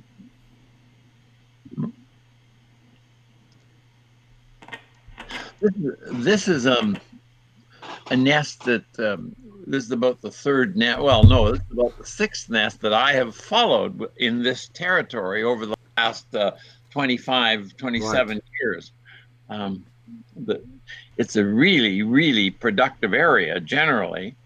It's just that there's such an attraction to eagles that they get in competition to each other rather severely here.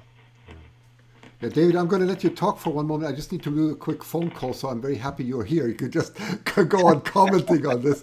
So Well, I'll. I mean, I can't read any questions. So if anybody's No, no, I'm looking. I'll read you some questions. One second. If I'll okay, see if yeah, there's anything. One, Karen says it looks like the crow is underneath the baby eagle. Wait a second, and then Danny Gallagher is his last name. Sorry, Oh Gallagher. You yeah, remember Danny Gallagher? Danny has been Yes, of involved in course. White Rock Nest for a long time. Exactly. He said you can see the crow on the north cam. Wait a second, on the north cam. Okay. Wait a sec. Let's just switch to cameras. Let me just see. That's this camera. Okay, let's put it on this Yeah, one. there's the head of the crow right Okay, there. thank you very Oh, much, there it Danny. is. Great comment. Thank you. I'm reading as fast as I can to get all your comments. Well, that's marvelous. That's Yeah, great. good for Good for Danny. No, thanks for yeah, letting us know. Okay, I'm going to disappear for 2 minutes, and then I'll be back. Okay, so David, I'll well, leave.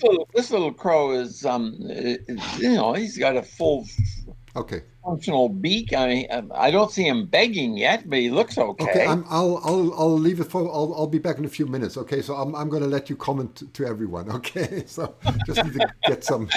I don't know what their questions are. That's the problem. Um, Certainly, crows are very fast growing. I mean, they're gone in about 3 weeks out of the nest. So they don't take very long to go from egg to fledged chick and full size, maybe certainly within the month and probably a little bit less than. Um, when you hand rear them, you got a little egg, and the next thing you know, the bird is flying around. The, they do grow incredibly quickly.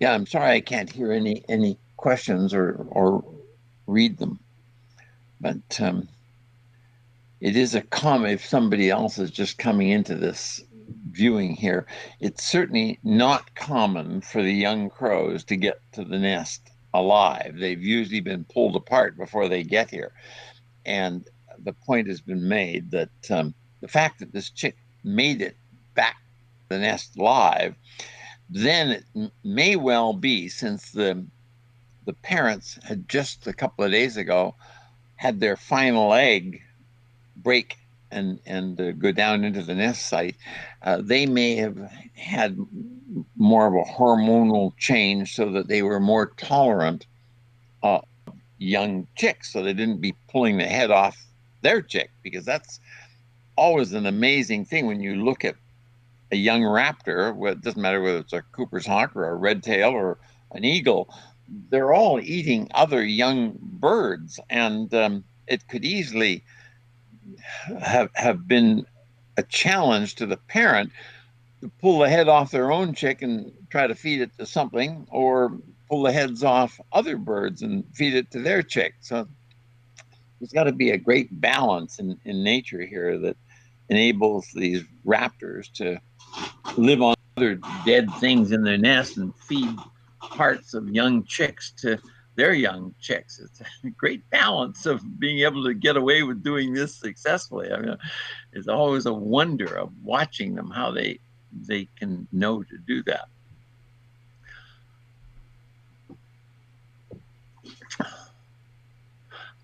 I don't know if there's anybody who's in the region who's watching in the Crescent Beach region, but right now at Crescent Beach is the peak of the spawn for the midshipmen. And I was just reviewing some of the films that Christian and we'd shot other years on the hunting of the midshipmen. And I was keeping account a couple of years ago there, and in 1 hour's time, I saw 17 eagles catch a midshipman just right in front of me. And every 100 yards down the beach, there was another was 20, 30 eagles fishing for midshipmen. So somehow the midshipman is incredibly productive.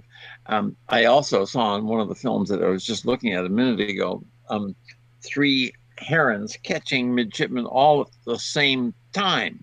So it's not just the eagles catching the midshipmen, the herons are doing very well. And then, of course, when an eagle catches, I should tell you about the midshipman. It's a really unusual fish in the sense that it spawns literally out of the water. It nests on the underside of rocks, which are damp, maybe a little pool of water, but the eggs are of the midshipmen are pasted up against the top of the rock. And the midshipman sits there and fans a bit of water over them. But sometimes at the really low tide, the eggs are hanging almost in the air, and he's having to splash water on them to keep them going.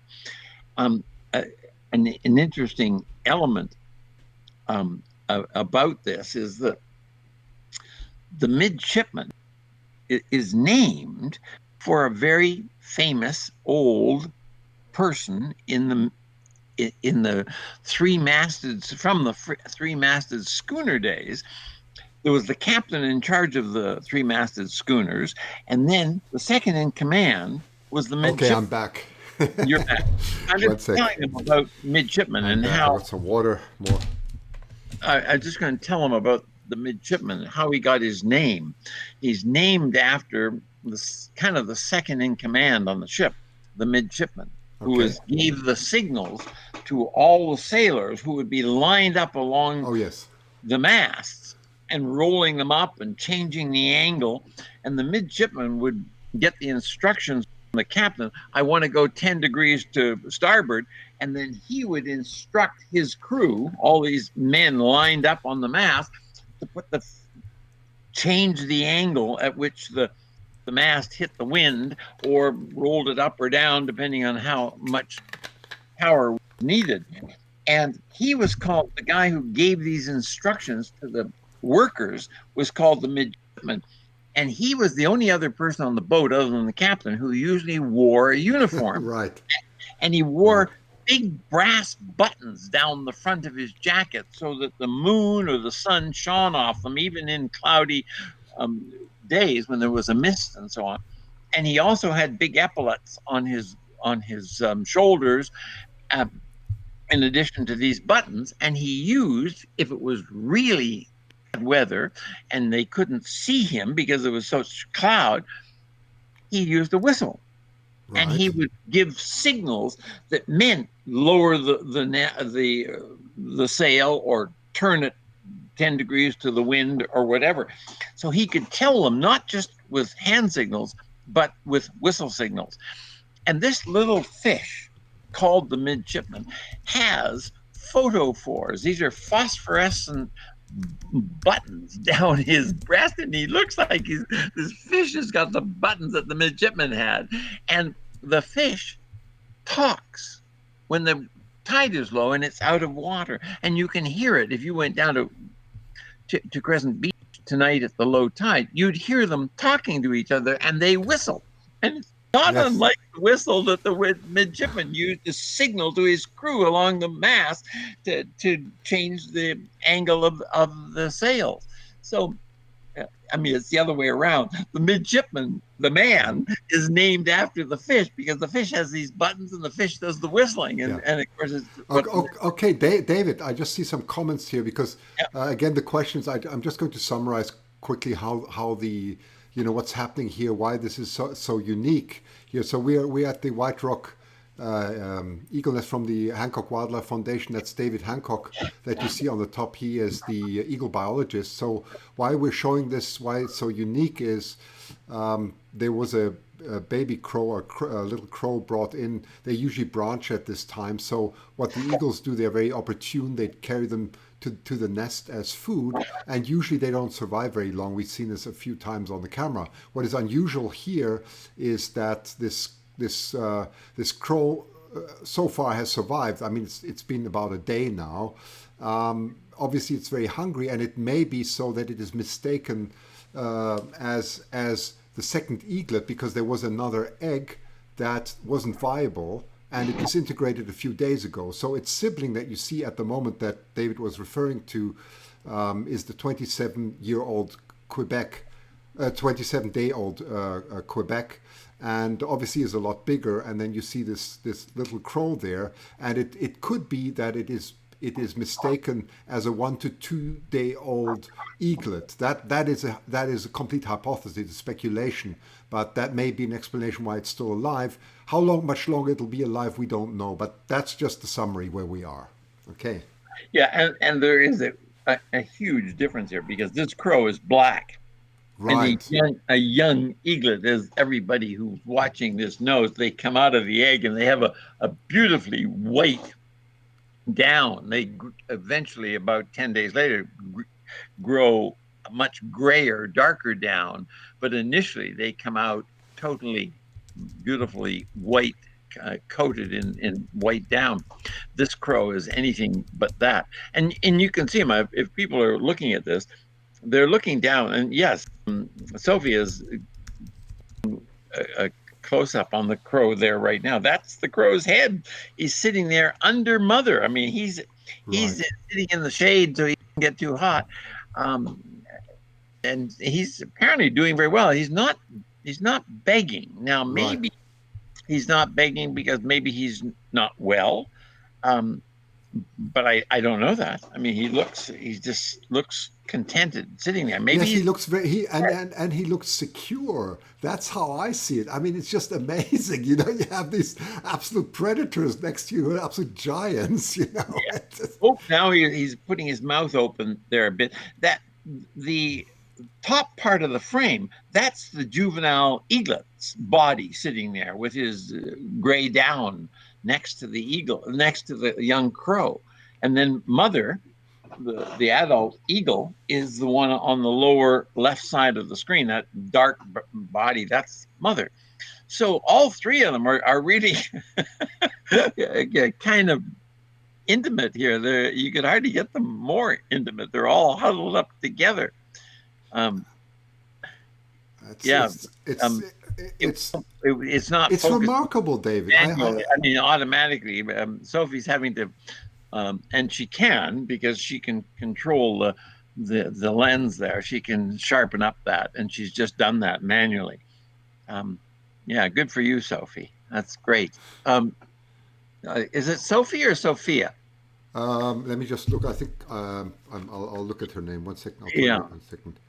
I'll tell you. I've got it somewhere here. So it is Sophia. It's Sophia. Hansen. When I said Sophia, Sophia. I thought I said It's it Sophia. wrong. It's Yeah, Sophia. yeah. Yeah. That's correct. She's. And this is quite remarkable. I mean, the camera is so superb. But you know what stuns me? I first thought the beak is so much like a raven, but it's probably because it's young, Well, right? ravens and crows are very similar. Yeah. The only thing is the raven has a much bigger beak than a crow. Do you think it's getting food now? It looks like it. I Right? don't know. I mean, it's either acquiescing Yeah, right. but it seems to sit normally and look okay. I mean, I'm not seeing this as negative for the crow at the No. moment. I mean, I There's want to so much- suggest that the prospects are positive, but he doesn't seem to be in the act of suffering at the moment. He seems to be sitting quite contentedly there. Yeah. Unfortunately, we got a bit of wind now because then I think he's, you can hear him now and then. Yeah, it's amazing. They got both front and back view of him. There he opened his big gape there. Yes, he did. He did. Asking for dinner. But that's not going to be the response, unfortunately, that the eagle will respond to, see? Right. I mean, crows and many small birds Uh-huh. are triggered to do the feeding behavior by the open gape. And Yes. some birds have a yellow mouth, and when they open the yellow, that's the Okay. trigger. And sometimes there's a yellow with a black or a red dot in the middle. Right. And that's what the parents are conditioned to respond to and offer food to. That's not how an eagle responds, though. So there's going to be definite conflicts here of innate behaviors. They're just not going to be working in the crow's favor. That's an interesting remark. I didn't know that, David. Interesting. Look at that now. Wow. He's hiding his face underneath the edge of the wing there. I think it is of the eaglet. Wow. Wow. Let's see if we get another view. Probably this is still the best view. Well, the other view is I'm looking at the other view on the other screen. It's a better view of the chick's head. Yeah, that's the one there. That's funny. I'm seeing another view on my television, very similar, but it doesn't have the chicks down in the road. Mm-hmm. It's just showing the crow's head. I don't know how you can have both those views. I don't know how many cameras we've got there. I know we've got about 4 cameras at the White Rock Nest, because it's an interesting nest because the area below the nest is so productive, Right. ecologically productive, with so much food, and it attracts, because all, not just is there this current swarming of the midshipmen. We just had a month ago, we had a herring spawn there, or 6 weeks ago. And in some cases, there's sand lance going along the shoreline here, and smelt, all sorts of things. And of course, there's another group of small fishes in among the kelp and the eelgrass, and those are sunfish, that are in the intertidal zone, one of the sunfishes. In fact, when I was watching this morning on some similar stuff that you photographed down there a couple of years ago with me, um, the herons caught 3 sunfish in a row. They weren't even catching midshipmen, they were catching sunfish at that moment. So there lots and lots of food there for everybody. Yeah, David, there was. I just want to throw in some questions here. Yeah. One of our moderators, which is very nice, he says, "The age of the crow. Would it be able to pick up scraps of the nest if it were hungry?" Not likely. Not likely. Okay. Not likely. That's another week or 10 days away, I think, before they would be picking things up. They would beg, they'd get food popped into their mouth up until the next 2 or 3 days here.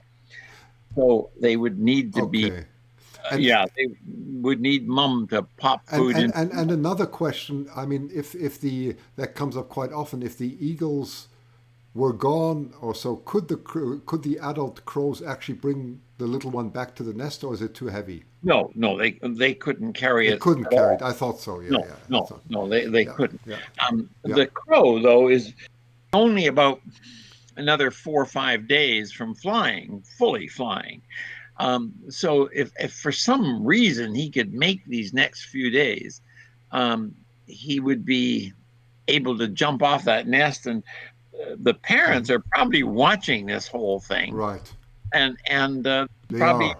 be down feeding him. Yeah, I haven't seen anybody pointing out the parent crows nearby, but they must surely be watching this with horror and conflict.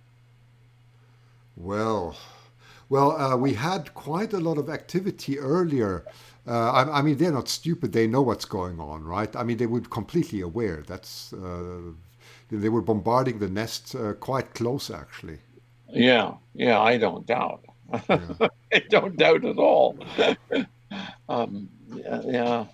Um, I think they'll be lucky to pull this off, but you never know. I mean, this chick just might get some offerings somehow dropped into its mouth. It doesn't need many. Yeah, yeah. That Wow. sounded like Mark. Yeah, yeah. No, I get so many messages here on my phone. I'm trying to multitask and make sure I haven't missed anything, you know. I don't know how you keep track of all that, Chris. Oh, I Jesus really don't Christ. know how you keep track You of it. should. I should try and give them a view here of what this actually looks like. Let's see if I can do that. Of what the studio actually looks Well, like. just ask Sophia to pull back on the camera, and she'll. Oh, you mean your Yeah, studio? myself. I don't think that she can zoom into my room. I hope not, at least. No, no. I hope not. Yeah, I thought you meant to zoom out on the on the I camera. hope not. Let me see if I can do this technically. I should be able to do this. Oh Let me yeah, just you can figure see this that one out. in the wide angle that shows the tree with the nest in it. You can see Right, that one adult is on the nest, and the other adult is just on the edge of the branch, on the edge of the nest, sitting out there. That's probably the male. right. Yeah, this year, and I'm quite confident that the reason they've succeeded in raising or laying eggs and hatching young is that the pair of eagles that moved in just to the south of them, 280 meters south of them, Hang on. this I'm year just gonna. they're I'm up just there. gonna show them quickly what this looks like. Okay, hang on. What my what my studio actually looks like. So you can see that actually. Oh wait, now it didn't work. Ah, this is stupid. Hang on. Let me try again. Yeah, here we go. So just a very quick view. So that's the laptop from which I'm streaming live. Okay, that's the laptop. That's my main screen that you see there, from which I'm doing all the maneuvering between different channels. Then I have another one here. I see the live. I see the live view at the moment, so I can switch here between. That's a YouTube at the moment. I can switch to Facebook, so I can see your comments here on Facebook. Okay, so it's a lot of work. There's my microphone, and I've got several phones here. I'm watching David Hancock 2 at the moment, and trying to keep everything in check. That's the camera, by the way. That is, and there's a picture of myself there, and so on. So maybe you can see that this is well, I mean, it's a dog's breakfast. It looks like a horror show. So anyway, that's a quick. Yeah, quite marvelous. You can cope with that. I could not cope with that. Yeah. I hope there wasn't an echo. I just realized the sound may have come across too, but anyway, it's okay. So anyway, we're back here. So that's a close-up of our little crow. That's its head there with its beak pointed up to the right. It's surprising. Over there, it's begging for food right now. That's a beg. See, that's what they call a gape, with the mouth open. It's gape, and normally, Ma Crow would stuff her mouth in there with a piece of fish or a beetle or a bit of garbage from somebody's house, or a squashed piece of a mouse that's been run over on the highway, the nearby road. So he was begging just then. That was the begging gape. Right. But unfortunately, Mama Eagle, who is sitting right there beside him, doesn't trigger her to feed. Unfortunately, it's the wow. Look at the view. That's a beg. He's seen the parent move above him, which has solicited his gape, his beg. The only thing is, Mom doesn't respond to that. Oh, it's a non-natural thing for the eagle. yeah. A crow would have just been told internally, "Oh, I gotta offer some food here," but that's not. Oh my goodness. That's not the reaction, unfortunately, for the eagle. They're sending wrong messages and wrong signals to trigger feeding. Wow. The young eagle, of course, eaglet, would be giving a call, and the call that it gives would be the begging call, but that's not what the crow is doing. And that is so similar with a hawklet too, right? With a red-tailed hawk, the same. Yes. That's correct. They both give. They're quite closely related birds. Well, that's a great remark, David. That's a very good remark. I didn't know that. I think that explains a lot. Yes. Wow. Yeah. So he's quite old now. Mom's got her beak right down there. That's Mom's beak coming in from the top. It'd be interesting to see her feed the chick. Wow. Right. I mean, I can't help but you don't want to get too attached to this little crow because. Well, this is going to happen inevitably. We're going to get very attached. This is the problem, right?